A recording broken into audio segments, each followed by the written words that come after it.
দেখো শুরু করতেছি। নেকলেস, হ্যাঁ, প্রথমত এই নেকলেস রচনাটা না একটা অনুবাদ রচনা, অনুবাদ রচনা।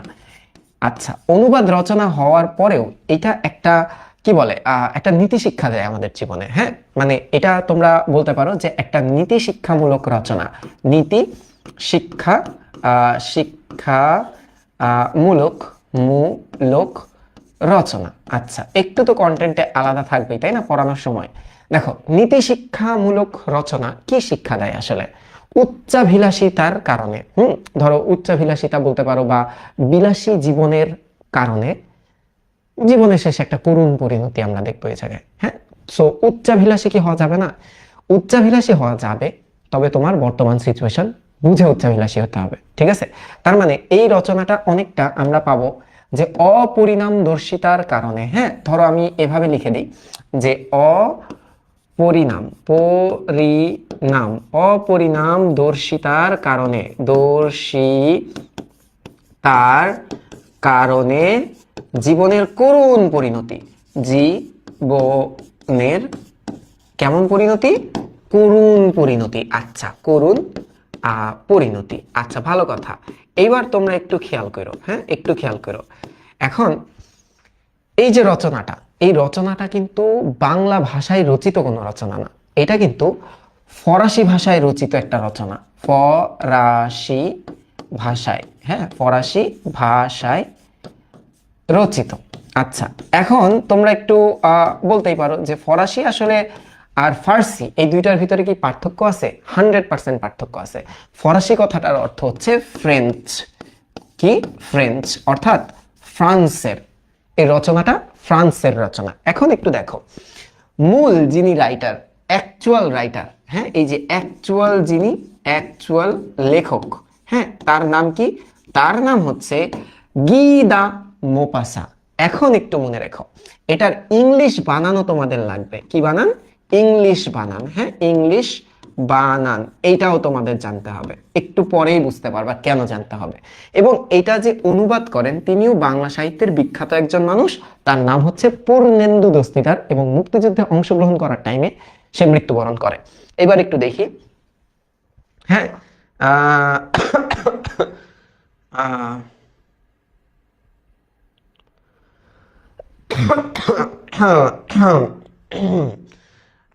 গলার সাউন্ড একটু অন্যরকম লাগতেছে, আমার কাছে একটু অন্যরকম লাগতেছে, কারণ হচ্ছে আমার গলার অবস্থা ভালো না অনেকদিন ধরে। দেখো একটু খেয়াল করো, হ্যাঁ, পড়াই দিই। কবি পরিচিতি বাইরে থেকে বেশি পড়া লাগবে না এই রচনার ক্ষেত্রে। হ্যাঁ, বহুদিন পর আমরা প্রথম পত্র পড়তেছি, 2 ঘন্টা সময় দিবে আজকে আমাকে। গি দা মোপাসা এই যে 1850 খ্রিস্টাব্দের 5ই আগস্ট, হ্যাঁ, 5ই আগস্ট তো আমাদের বর্তমান এই জেনারেশনের সাথে খুব একটা কি বলে, একটা খুবই অসাধারণ একটা দিন। আচ্ছা, ফ্রান্সের নরমান্ডি শহরে জন্মগ্রহণ করেন। এইটা আমি বলতেছি, এটা একটু মার্ক করে রাখো, এই প্রশ্নগুলো আসছে, একটু পরে দেখবা। তার পুরো নাম হেনরি আলবার্ট গি দা মোপাসা। এখন একটু খেয়াল করো, হ্যাঁ, এই যে এই শব্দটা, হ্যাঁ, এটা গায়ে লেখা না, অ্যাকচুয়ালি এটা ফ্রেঞ্চ ভাষায় এটাকে উচ্চারণ করে হচ্ছে গি, আর এখানে যে ডে লেখা না, এটা উচ্চারণ করি আমরা দ, হ্যাঁ, মোপাসা। এখন এই যে বানান দেখো, লাস্টে কিন্তু এনটি আছে, তো এটা একটু মনে রেখো। তার পিতার নাম গুস্তাভো দা মোপাসা এবং মায়ের নাম লরা লি পয়টিভিন। আচ্ছা, যেগুলা ইংলিশ ফর্ম দেওয়া, সেই ইংলিশ ফর্মগুলোতে একটু নজর বেশি দিবা। এবার একটু দেখো, 1867 খ্রিস্টাব্দে মোপাসা একটি নিম্ন মাধ্যমিক স্কুলে ভর্তি হয়। সেখানে বিখ্যাত ঔপন্যাসিক, বলতো ঔপন্যাসিকের কাজ কি? ঔপন্যাসিকের কাজ হচ্ছে উপন্যাস রচনা করা, উপন্যাস রচনা করা। এবার একটু দেখো, গুস্তাভো ফ্লবেয়ার, এই নামটা তোমাদের মাথায় রাখতে হবে, এই নামটা মনে রাখা লাগবেই, ঠিক আছে? আচ্ছা দেখো, এর সঙ্গে তার পরিচয় ঘটে। পারিবারিক বন্ধু গুস্তাভো ফ্লবেয়ার মোপাসার সাহিত্য জীবনে অভিভাবকের ভূমিকায় অবতীর্ণ হয়। এই মহান লেখকের নির্দেশনা ও সহযোগিতায় তিনি সাংবাদিকতা ও সাহিত্য জগতে প্রবেশ করেন। তার মানে এই যে পেশা সংক্রান্ত জিনিসপাতিগুলো আমাদের লাগে, একটু মনে রেখো। আর তার মানে তার সাহিত্য গুরুকে আমরা ধরতে পারি কে? তার সাহিত্য গুরু হচ্ছে গুস্তাভো ফ্লবেয়ার, এটা একটু মনে রেখো। এই মহান লেখকের নির্দেশনা ও সহযোগিতায় তিনি তুর্গনেভ সহ অনেক বিশ্ববিখ্যাত লেখকের সাথে ফ্রান্সের নামগুলো একটু অন্যরকম যোগাযোগ হয়। কাব্যচর্চা দিয়ে তার সাহিত্য জীবন শুরু হলেও মূলত গল্পকার হিসেবে তিনি বিশ্বব্যাপী খ্যাতি অর্জন করে। এখন কাব্যচর্চা মানে কিন্তু কবিতা চর্চা, ঠিক আছে? ধরো এই যে কবিতা লেখালেখি, কবিতার চর্চা। পরবর্তীতে তিনি কথা সাহিত্যে চলে আসে, কথা সাহিত্য মানে গল্প উপন্যাস। আচ্ছা, ধর্মীয় সামাজিক রাজনৈতিক আদর্শগত কোনো বিশ্বাসে বিন্দুমাত্র প্রভাবিত না হয়ে তিনি সাহিত্য চর্চার জগৎ তৈরি করেন। মানে তিনি আসলে কোনো সংস্কারে বিশ্বাসী ছিলেন না, বুঝতে পারছো? এইটাতে বলতে পারো তুমি অনেক সেকুলার ছিল, উদার ছিল। তার বস্তুনিষ্ঠা ও নিরপেক্ষতার তুলনা বিশ্ব সাহিত্যের ইতিহাসে খুব বেশি লক্ষ্য করা যায় না। অসাধারণ সংযম ও বিস্ময় জীবনবোধ তার রচনাকে তাৎপর্য বা গুরুত্বপূর্ণ করে তুলেছে। এবং গি দা মোপাসা 1893 খ্রিস্টাব্দে 6 জুলাই মৃত্যুবরণ করেন। যেহেতু তার জন্ম আমরা দেখতেছি 1800 থেকে 1801 থেকে 1900 সালের মধ্যে, তাই আমরা বলতে পারি তিনি কোন শতকের লেখক বলতো? ঊনবিংশ ঊনবিংশ শতাব্দীর লেখক। এইটা একটু তোমরা মনে রেখো, এই জিনিসগুলো খুব ইম্পর্টেন্ট, বুঝছো? দেখবা একটু পরে কিভাবে ইম্পর্টেন্ট। এবার একটু দেখো অনুবাদক। অনুবাদকটা আসলে কে? পূর্ণেন্দু দস্তিদার। ভালো কথা, যিনি এটাকে ট্রান্সলেট করেন। পূর্ণেন্দু দস্তিদার চট্টগ্রামের পটিয়া উপজেলার ধলঘাট গ্রামে 1909 খ্রিস্টাব্দের 20 জুন জন্মগ্রহণ করেন। এখন এই পটিয়া উপজেলার কেউ আসো আমাদের ক্লাসে? থাকতে পারে। আচ্ছা, তিনি ছিলেন একাধারে লেখক ও রাজনীতিবিদ, পলিটিশিয়ান ছিলেন। তার পিতা চন্দ্রকুমার দস্তিদার ও মাতা কুমুদিনী দস্তিদার। তিনি মাস্টারদা সূর্য সেনের নেতৃত্বে পরিচালিত চট্টগ্রাম যুব বিদ্রোহে অংশ নেওয়ায় কারাবরণ করেন। আচ্ছা, এইটা একটু মনে রেখো, কারাবরণ করার কারণ। হ্যাঁ, এইটা একটু মনে রেখো। এই রচনাটা কিন্তু একটু অন্যরকম, মানে কবি পরিচিতি গুলা অন্যরকম। পেশাগত জীবনে তিনি ছিলেন আইনজীবী, এটা মাস্ট, পেশা মাস্ট মনে রাখবা। সমাজ ভাবুক লেখক হিসেবে খ্যাতি তার ছিল। প্রকাশিত গ্রন্থের মধ্যে রয়েছে কবিয়াল রমেশশীল, স্বাধীনতা সংগ্রামে চট্টগ্রাম, আর এইটা ইম্পর্টেন্ট, বীর কন্যা প্রীতিলতা। এইটা ইম্পর্টেন্ট, মাথায় রাখবা। এটা কার রচনা? তার অনুবাদ গ্রন্থের ভিতরে কি আছে দেখো তো? শেখবের গল্প, মোপাসার গল্প পড়তেছি আমরা। এবং 1971 সালে 9 মে মুক্তিযুদ্ধে অংশ নিতে ভারতে যাওয়ার পথে মৃত্যুবরণ করেন। এই লাইনটা তোমরা এমসিকিউর জন্য অবশ্যই মনে রাখবা। বুঝা গেল? আচ্ছা, কাছাকাছি আই, সবই দেখি ওই এলাকার। হ্যাঁ, সবই দেখি এখন ওই এলাকার। আচ্ছা, ভালো কথা। এবার তোমরা সবাই একটু আসো। সরি রে, গলা আটকায় যাইতেছে বারবার। আচ্ছা, এইবার সবাই একটু ফোকাস করো। গল্পটা পুরো না অনেক মজা পাবা তোমরা, আসলেই অনেক মজা পাবা। কারণ এই গল্পটা 8-10টা গল্পের মতো না।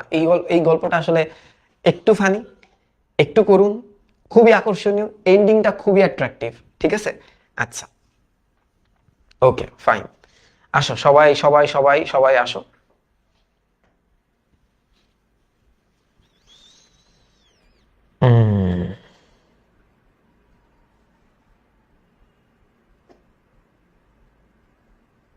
ওকে,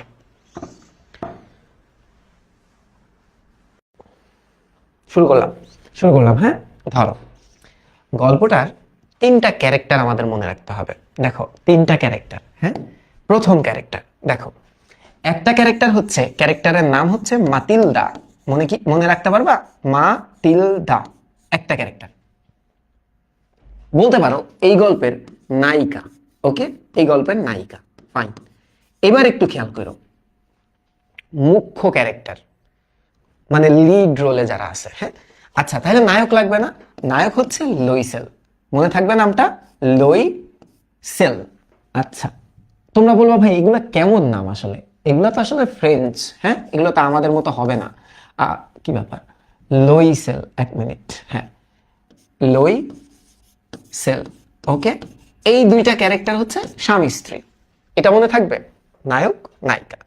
এবার একটা ক্যারেক্টার দেখো, এই ক্যারেক্টারের নাম হচ্ছে জেনি। জেনি। আচ্ছা, মূলত এই জেনি এটা তার ডাক নাম। কি নাম? এইটা তার ডাক নাম। তার অ্যাকচুয়াল নাম হচ্ছে ফরস্টিয়ার। ফরস্টিয়ার এর কোনো অর্থ তো আমার পক্ষে জানা সম্ভব না, কারণ এটা তো ফ্রান্সের নাম। এখন তার ডাক নাম হচ্ছে জেনি। মনে রাখো, এই মাতিলদা এবং জেনি বেস্টি, ছোটবেলার বন্ধু। যিনি অনেক ধনী আর মাতিলদা খুবই গরিব। আচ্ছা, হাজব্যান্ড ওয়াইফ, ওকে ফাইন। এখন এই গল্পে জেনি ক্যারেক্টারটা খুব বেশিক্ষণের নাই, বাট ইম্পর্টেন্ট একটা রোল প্লে করে যায় এই জেনি। ঠিক আছে, তার জীবনে করুণ পরিণতির একটা কারণ হিসেবে সে বলে এই মেয়েটা। তাহলে একটু মনে রাখি আমরা, হ্যাঁ গল্পটা শুরু করতেছি। এখন গল্পটা যখন আমরা স্টার্ট করব, যারা প্রথমবার পড়তেছো দেখো, এই মাতিলদা, হ্যাঁ মাতিলদার জীবনে অনেক কষ্ট, অনেক দুঃখ।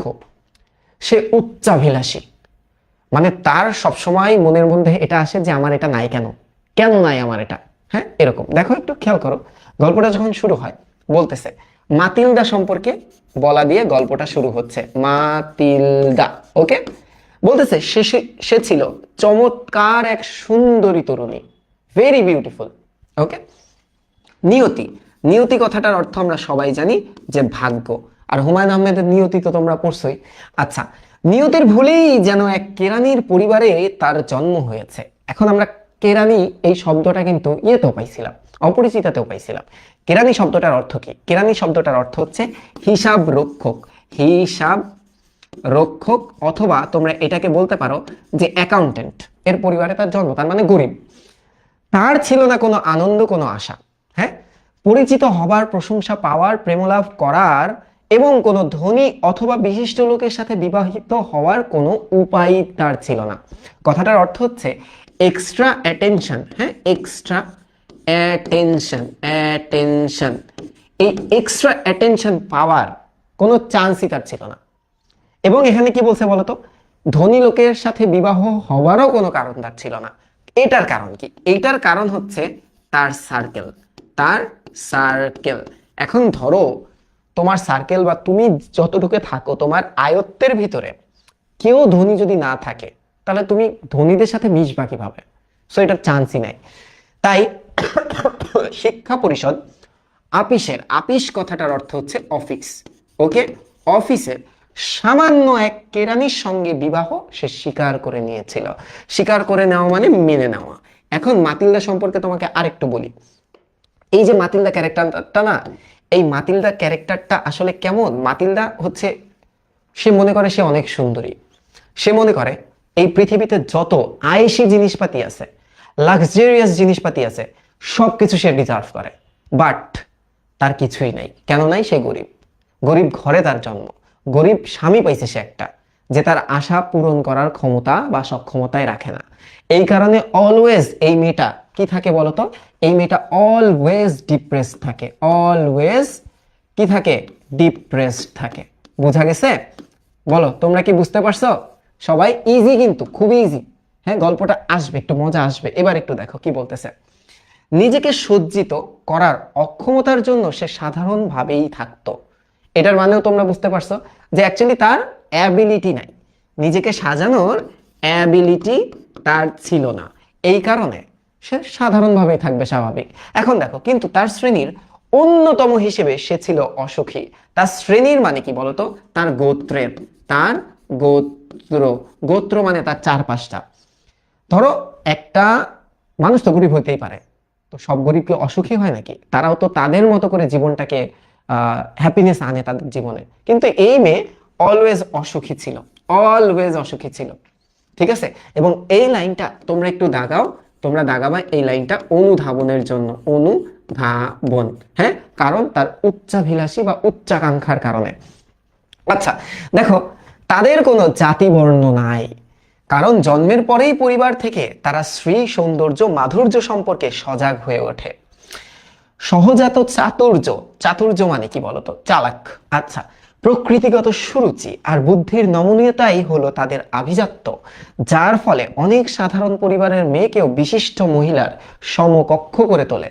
সমকক্ষ মানে প্যারালাল বা ইকুয়াল, তোমরা ধরতে পারো যে ইকুয়াল করে তোলে। ব্যাপারটা কেমন? ধরো যারা একটু গরিব মানুষ হয়, গরিব বলতে টাকা পয়সা নাই, অসচ্ছল হয়, তারা কিভাবে নিজেদেরকে আভিজাত্য হিসেবে প্রমাণ করবে? তাদের ব্যবহার, তাদের বুদ্ধি, তাদের রুচিবোধের কারণে। ঠিক আছে, টাকা পয়সা নাই ঠিক আছে, বাট চাল চলনে তার একটা আভিজাত্য থাকে। তো এই মেয়েটা এরকম ছিল। বোঝা গেছে যে চাল চলনে, চাল চলনে আভিজাত্য, আভিজাত্য, ওকে, এই ধরনের মানুষদের এটা একটা বৈশিষ্ট্য থাকে। এবার একটু খেয়াল করো। আচ্ছা, এবার একটু খেয়াল করো, না নেকলেস তো আগে পরাই নাই, দেখো কি বলতেছে, সর্বদা তার মনে দুঃখ থাকতো, ভেরি স্যাড। হ্যাঁ, তার ধারণা যত সব সুরুচিপূর্ণ ও বিলাসিতার বস্তু আছে সেগুলোর জন্যই তার জন্ম হয়েছে। এই লাইনটা অ্যান্সার, মনে রাখো এই লাইনটা অ্যান্সার, আর এই লাইনটা হচ্ছে কোয়েশ্চেন, অনুধাবনের জন্য। তার বাসকক্ষের দারিদ্র হতশ্রী দেওয়াল, জীর্ণ চেয়ার, মানে বলতে পারো যে ভাঙচুর একটা চেয়ার, এবং বিবর্ণ জিনিসপাতির জন্য সে ব্যথিত হতো। তার ঘরে মানে নিজের ঘরটাকেও তার পছন্দ হতো না, সে বলতো কি ঘরে থাকি আমি, কেন থাকি আমি এই জায়গায়। আচ্ছা, তার মতো অবস্থা অন্য কোনো মেয়ে এসব জিনিস যদিও লক্ষ্য করতো না, সে এতে দুঃখিত ও ক্রুদ্ধ হতো। এটার মানে হচ্ছে রাগান্বিত বা রাগ করতো। মানে কথাটার অর্থ হচ্ছে ওর শ্রেণীর বা এরকম শ্রেণীর অসচ্ছল শ্রেণীর মানুষেরা এটা গায়ে লাগাবে না, বাট সে গায়ে লাগায় এবং রাগও হয়। এবার দেখো, সে যে খর্বকায়, খর্বকায় মানে কি বলতো, ছোট। খর্বকায় কথাটার অর্থ কি, খর্বকায় কথাটার অর্থ হচ্ছে ছোট।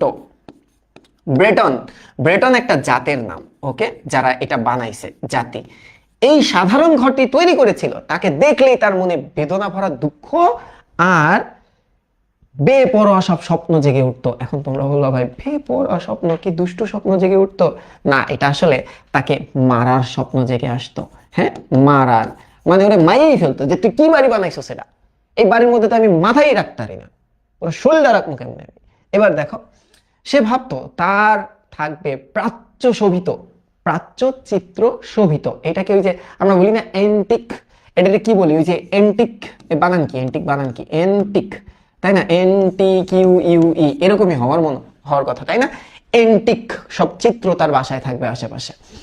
উচ্চ ব্রোঞ্জের আলোক মণ্ডিত পার্শ্বকক্ষ তার থাকবে, আর থাকবে দুজন বেশ মোটা তাজা গৃহভৃত্য। এখন আমি তো আর মোটা তাজা না, ধরো তোমরা চিন্তা করো, কল্পনা করো এই যে সানি ভাইয়ের মতো, হ্যাঁ, মোটা তাজা একদম উঁচা লম্বা একটা, তার কি থাকবে, গৃহভৃত্য। আর সানি ভাই তো আর চাকর না, আমি কইতেছি সানি ভাই স্বাস্থ্যর মতো আর কি। হ্যাঁ, এখন গৃহভৃত্য কথাটার অর্থ কি, চাকর তার থাকবে। আহারে কি আরাম। তো এদের সাথে সে কি করবে, দেখো, তারা খাটো পায়জামা পরে সেই বড় আরামকে দ্বারা দুটি গরম করার যন্ত্র থেকে বিক্ষিপ্ত ভারী হাওয়ায় নিদ্রালু হয়ে উঠেছে, তাতে শুয়ে সে ঘুমিয়ে থাকবে। কেমন দুষ্টু কথা দেখো। এখন চিন্তা করো, চিন্তা করো, তোমরা সানি ভাইয়ের কথা চিন্তা করো। সানি ভাই হাফ প্যান্ট পরে আছে, এই যে দেখো খাটো পায়জামা পরে আছে, হ্যাঁ, পায়জামা পরে কি ওই যে ইজি চেয়ার গুলো আছে না, আরাম কেদারা গুলা, হ্যাঁ, এমনি দুলে দুলে, এখন সানি ভাই ড্রেস শুয়ে গরম করে দিছে। সেই জায়গায় আমাদের মাতিলদা যাবে, মাতিলদা যে ঘুমাবে, একটু রেস্ট করবে।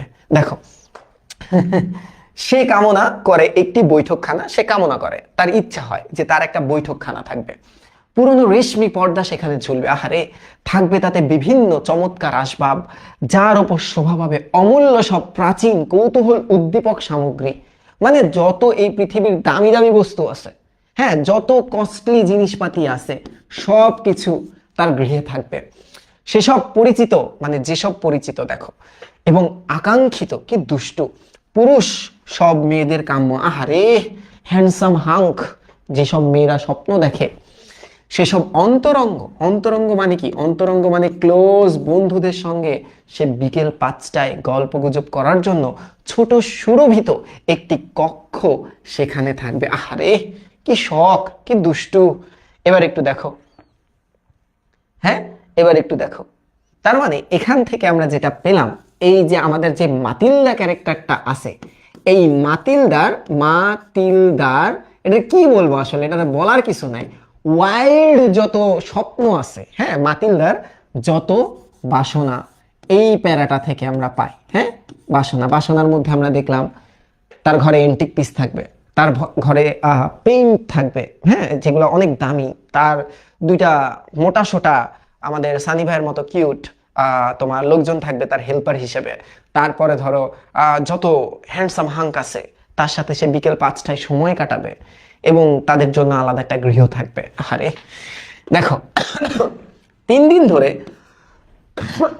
ব্যবহৃত একখানা টেবিল ক্লথ ঢাকা গোল একটি টেবিলে তার স্বামীর বিপরীত দিকে সে যখন সান্ধ্যভোজে বসে এবং খুশির আমেজে তার স্বামীর বড় সরুয়ার পাত্রটি, এটা ধরো এক ধরনের পাত্র, সরুয়ার পাত্র মানে কি, এক ধরনের পাত্রটি ঢাকনা তুলতে তুলতে বলবে, ওফ কি ভালো মানুষ তুমি, মানে কি দুষ্টু, একটু আগে ফ্রেন্ডদের সাথে সময় কাটাইলো, এখন সে স্বপ্ন দেখতেছে ফ্রেন্ডদেরকে বিদায় দিয়ে দিছে, বিদায় দেওয়ার পর তার স্বামী আসছে, তার স্বামীর সাথে সান্ধ্য ভোজে, মানে এটা তুমি বলতে পারো সন্ধ্যার একটা স্ন্যাক্স। স্ন্যাক্স, ও স্ন্যাক্স মানে তো আবার সাপ আর কি, আরে। তো ধরো খাওয়ার টেবিলে বসবে, তার স্বামী বাইরে থেকে এসে যখন উঠাবে, হ্যাঁ ওই প্লেটটা উঠাবে, তখন গন্ধ পেয়ে তাকে আই লাভ ইউ বলে বসবে। কি এক অবস্থা। আচ্ছা এখন একটু মনে রেখো, এই যে ওরা একটা কথা বলছে, কথাটা কি জানো, যে 3 দিন ধরে ব্যবহৃত টেবিল ক্লথ। আর এদিকে আমরা যারা বাঙালি আছি, হ্যাঁ আমি জানি না তোমাদের বাসায় কি হয়, আমার বাসায় তো 2 বছর ধরে একই টেবিল ক্লথ চলে। ওইটার এই আম্মু এমনি মুচ্ছা মুচ্ছা মুচ্ছা মুচ্ছা পরিষ্কার করে, এরা এটা 3 দিন পর পর চেঞ্জ করে। হ্যাঁ গরিব। এবার একটু দেখো, আচ্ছা এর চেয়ে ভালো আমি কিছু চাই না, তার স্বামী তখন বলবে আহা পৃথিবীর সবকিছুই আমি পেয়ে গেছি, এর থেকে ভালো আমি কিছু চাই না। তখন তার মনে পড়বে আড়ম্বরপূর্ণ সান্ধ্যভোজের কথা, উজ্জ্বল রৌপ্য পাত্রাদি, মায়াময় বনভূমির মধ্যে প্রাচীন বিশিষ্ট ব্যক্তি ও বিরল পাখির চিত্র শোভিত কারুকার্যপূর্ণ পর্দা দিয়ে ঢাকা দেওয়াল। তার মানে তাদের যে দেওয়ালটা থাকবে এখানে পেইন্টেড দেওয়াল থাকবে, এবং এটা অনেক দামি দামি পেইন্টাররা করবে, এবং ওই যে বাঘ ভাল্লুকের যে ছবি টবি থাকে এগুলা থাকবে। এবার বলতেছে কি দেখো, দিয়ে এর কামনা সেভাবে অপরূপ পাত্রে পরিবেশিত হবে অপূর্ব খাদ্য আর গোলাপি রঙের রোহিত মাছ। এই রুই মাছ, আমি তো জীবনে রুই মাছ গোলাপি কালার দেখলামই না। হ্যাঁ, টুকরা অথবা মুরগির পাখনা খেতে খেতে সিংহ মানবীয় হাসি নিয়ে কান পেতে শুনবে চুপি চুপি বলা প্রলয় লীলার কাহিনী। মানে তার স্বামীর সাথে সে রোমান্টিক কথাবার্তা বলবে, রোমান্টিক কথাবার্তা। আহারে আহা, বোঝা গেছে?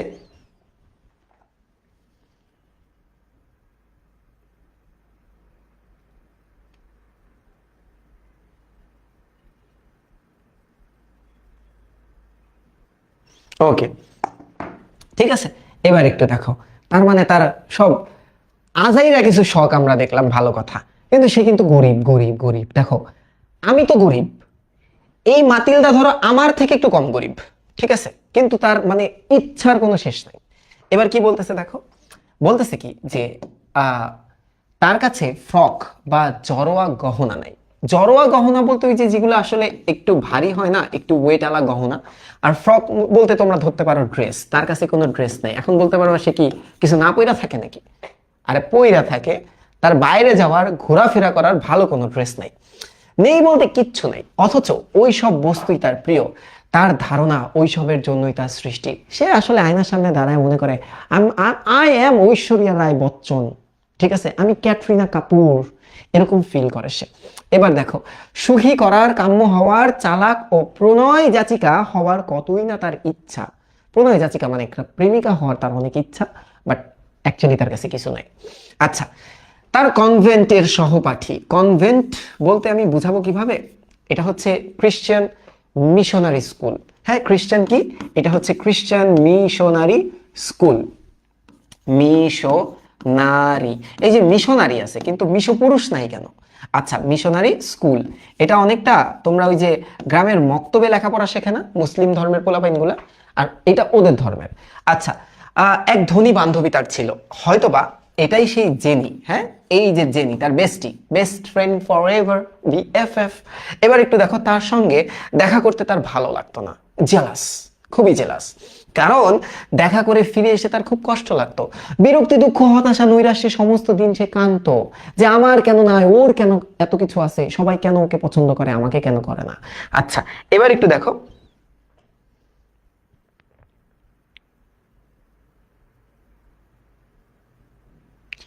হ্যাঁ আর্টস কমার্স নিয়ে কাজ চলতেছে বুঝছো।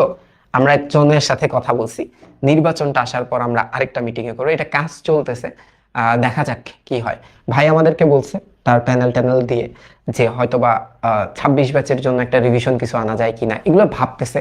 তো একটু সময় দিতে হবে, উনি সময় নিছিল যে নির্বাচন পর্যন্ত। তো আমরা মাথায় আসের জন্য ঢাক ঢোল পিটাইতেছি না, ওইটা হবে কি হবে না সেটা অ্যাকচুয়ালি জানার পর একটা ঘোষণা দিতে পারবো। এবার একটু দেখো, আচ্ছা এইবার গল্পের অ্যাকচুয়াল টুইস্ট, হ্যাঁ, বা এটাকে কি বলবো আমরা, এই গল্পের আসল ট্র্যাজেডি বা ট্র্যাজিক লাইনগুলো শুরু হচ্ছে। দেখো, এক সন্ধ্যায় হাতে একটা বড় খাম নিয়ে বেশ উল্লসিত তার স্বামী ঘরে ফিরছে, ধরো ফিরছে, ঘরে ফিরছে, ওকে ফাইন। সে বলল, হিও my wife, I have something for you. দেখো, এই যে তোমার জন্য একটা জিনিস নিয়ে এসেছি, তার ওয়াইফ তো খুব খুশি। তার ওয়াইফ মনে করছে তার জন্য হয়তো বা দামি কিছু নিয়ে আসছে, ওকে, কারণ তার তো উচ্চাভিলাষী একটা স্বভাব আছে। এখন দেখো মেয়েটি তাড়াতাড়ি খামটি ছিঁড়ে তার ভেতর থেকে একখানা ছাপানো কার্ড বের করলো, তাতে নিচের কথাগুলো মুদ্রিত ছিল। মুদ্রিত মানে কি বলতো? ছাপা ছিল। আচ্ছা ফাইন, কি ছাপা ছিল দেখি। দেখো ছাপাটা আসলে কি ছিল, বলতেছে জনশিক্ষা মন্ত্রী ও মাদাম জর্জ রেমপন্নু। আচ্ছা মনে রেখো, মাদাম কথাটার অর্থ হচ্ছে মিসেস, হ্যাঁ মাদাম কথাটার অর্থ হচ্ছে মিসেস, আর মোশিয়ে কথাটার অর্থ হচ্ছে মিস্টার, এটা একটু মনে রেখো। তার মানে জনশিক্ষা মন্ত্রী এবং তার ওয়াইফ আগামী 18ই জানুয়ারি সন্ধ্যায় তাদেরকে নিজ বাসগৃহে মোশিয়ে কথাটার অর্থ হচ্ছে মিস্টার ও মাদাম লুইসেল, মাদাম মানে হচ্ছে মিসেস লুইসেল, কারণ স্বামীর নামেই তো নামকরণ হয়, তাই না? আচ্ছা লুইসেলের উপস্থিত কামনা করতেছে। তার মানে এত বড় আয়োজনে একটা ইনভিটেশন পাইছে তারা, হ্যাঁ ইনভাইটেশন পাইছে। এখন ব্যাপারটা কেমন হলো বলো তো, বলো তো ব্যাপারটা কেমন হলো? ব্যাপারটা খুশি হওয়ার কথা, কিন্তু তার ওয়াইফ খুশি হয় নাই। তার ওয়াইফ বলছে ধর এটা কি আনছো আমার জন্য, I really don't like it, I hate you, বলে গেছে। হ্যাঁ দেখো কি হয়েছে, তার স্বামী যেমন আশা করেছিল তেমন খুশি হওয়ার পরিবর্তে মেয়েটি বিদ্বেষ এর ভাব নিয়ে, বিদ্বেষ মানে কি বলতো, এই যে রাগের বা ক্ষোভের রাগের ভাব নিয়ে আমন্ত্রণ লিপিখানা টেবিলের উপর নিক্ষেপ করে বীর বীর করে বলতে লাগলো, ওখানা নিয়ে তুমি আমায় কি করতে বলো, আমি কি করব, এটার কোনো কারণই নাই আমার কাছে, যাও তুমি এখান থেকে। আচ্ছা কিন্তু দেখো বউকে কি সুন্দর করে ডাকতেছে, হ্যাঁ কি মনে করছো কিভাবে ডাকবে, হেই বেবি, এভাবে না, সে ডাকছে কিভাবে দেখো, কিন্তু লক্ষ্মীটি, আরে লক্ষ্মী লক্ষ্মী, এটা ওই যে বান্দরবনে যাওয়ার পরে ওই যে কইছিলাম না তোমাকে, সানি ভাইয়ের ওয়াইফ ডাকতেছে, ময়না এই ময়না, আমি কই কি রে, এই পাহাড়ের উপরে ময়না পাখি কই হয়। পরে দেখি সানি ভাই আসছে, তারপর তো আমি বুঝে গেছি যে ময়না মানে কে, আসলে সানি ভাই। তো আমার জীবনে তো কাক শালিক কিছুই নেই, ঠিক আছে? তো এই যে সে কি বলে ডাকছে দেখো, কিন্তু লক্ষ্মীটি আমি ভেবেছিলাম এতে তুমি খুশি হবে, তুমি বাইরে কখনো যাও না, তাই এই এক সুযোগ, চমৎকার এক সুযোগ, চলো আমরা একসাথে যাই। তারা কিন্তু সামান্য কর্মচারী ছিল, এখন জনশিক্ষা মন্ত্রী ডাকছে, তার মানে ব্যাপারটা বুঝতে পারতেছো কত কি সুন্দর একটা আয়োজন হবে। এবার আসো, অনেকদিন পর লাইভে, সাদিয়া তানহা কমেন্টের কি রিপ্লাই দিব?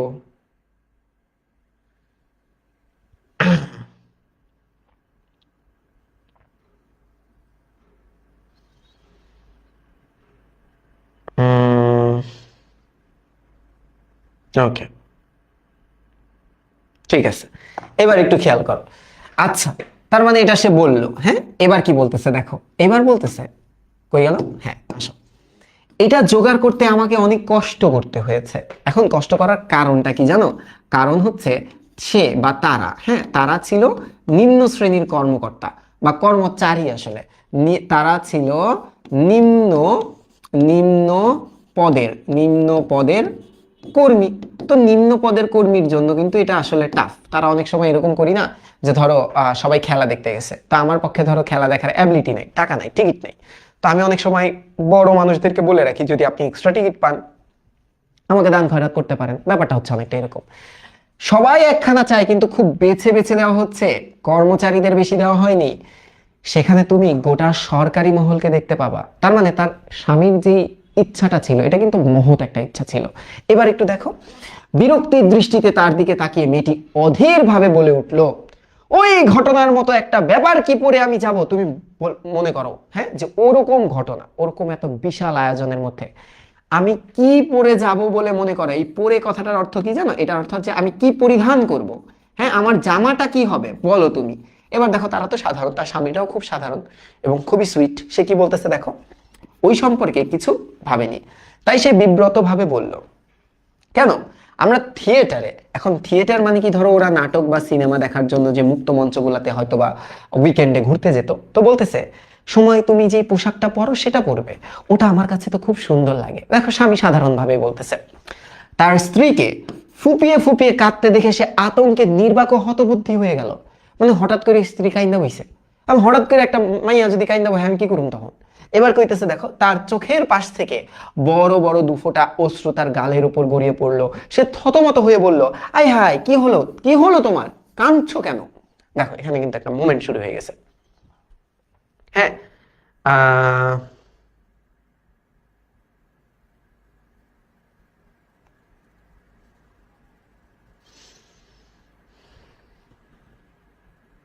ওকে, এইবার একটু দেখো পরবর্তীতে কি বলতেছে। আচ্ছা, প্রবল চেষ্টায় মেয়েটি নিজের বিরক্ত দমন করে তার সিক্ত, সিক্ত কথাটার অর্থ হচ্ছে ভেজা, হ্যাঁ ভেজা গন্ড, গন্ড মানে গাল, হ্যাঁ গাল মুছে ফেলে শান্ত কণ্ঠে জবাব দিল। দেখো কি চায় সে, কিছুই না, আমার কিছুই হয়নি, শুধু আমার কোনো পোশাক নেই বলে আমি ওই ব্যাপারে যেতে পারবো না, যে ওখানে যেতে পারবো না। তোমার যে কোনো সহকর্মীর স্ত্রীর পোশাক আমার চেয়ে যদি ভালো হয়ে থাকে, কার্ডখানা তাকে দিয়ে দাও। মানে দেখো কেমনটা লাগে, এত কষ্ট করে স্ত্রীকে খুশি করার জন্য জিনিসটা আনছে, এখন স্ত্রী বলতেছে যে তোমার যেই কলিগের কোনো স্ত্রী যদি থেকে থাকে, সুন্দর জামা কাপড় যদি তার থাকে, তাকে তুমি দিয়ে দাও কার্ডটা, তারা যাক। এখন সে মনে মনে দুঃখ পায়, তারপর সে জবাব দেয়, মাতিলদা বেশ তো, চলো আলাপ করি আমরা।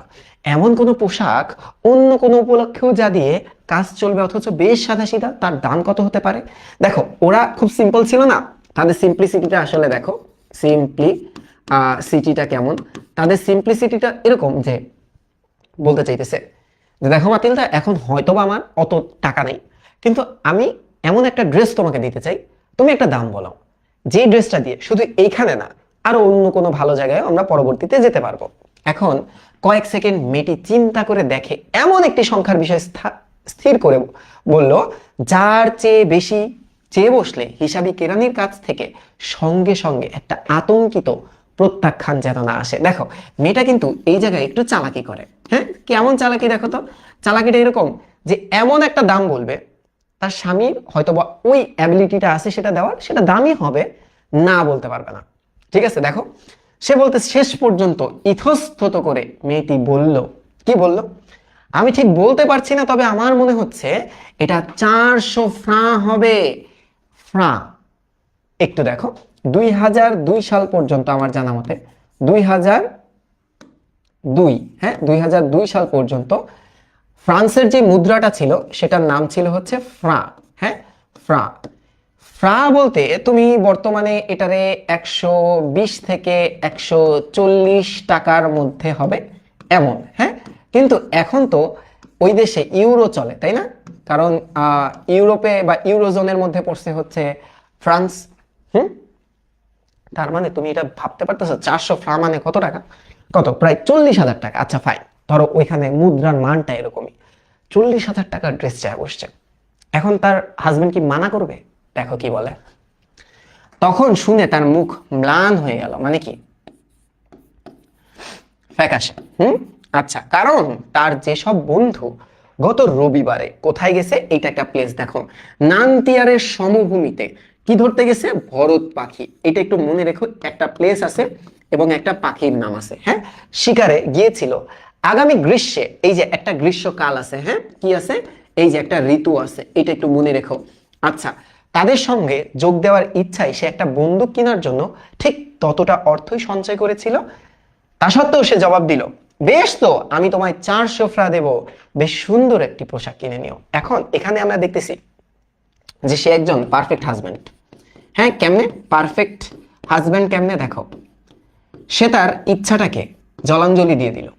কেমনে, তার জামাইয়ের ফ্রেন্ডরা প্রতি বছর ধরো একটা জায়গায় যায়, ধরো একটা সমভূমিতে যায়, সেখানে যে পাখি শিকার করে, থাকে না অনেকের একটা ইচ্ছা থাকে, কেউ মাছ ধরে, কেউ পাখি শিকার করে, কেউ বিদেশ ভ্রমণ করে। তো এই পাখি শিকার করতে তো একটা ভালো বন্দুকের প্রয়োজন, এবং বন্দুকের দামও 400 ফ্রাঁ। এখন তার স্ত্রী হয়তো বা একটু মাথা খাটায় বলছে, না না, এই লোকের কাছে তো 400 কাছে ফ্রাঁ থাকতে পারে, দেখি একটু বইলা দেখি দেয় কিনা। তার জামাই কিন্তু সাথে সাথে রাজি হয়ে গেছে। ওকে, তার মানে আমরা বুঝতে পারতেছি মানুষটা কত ভালো, সাদাসিধা।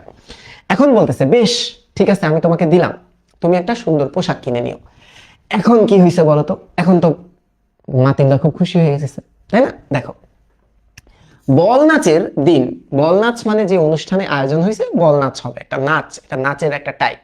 আচ্ছা, দিন যত এগিয়ে আসছে ততই মাদাম লুইসেলকে বিচলিত এবং উদ্বিগ্ন মনে হচ্ছে। বিচলিত উদ্বিগ্ন কথাটার অর্থ সিমিলার, এটার মানে হচ্ছে চিন্তা বা টেনশন। হ্যাঁ, তাকে আরো বেশি টেনশনে মনে হচ্ছে। অবশ্য তার পোশাক প্রায় তৈরি হয়ে এসেছে।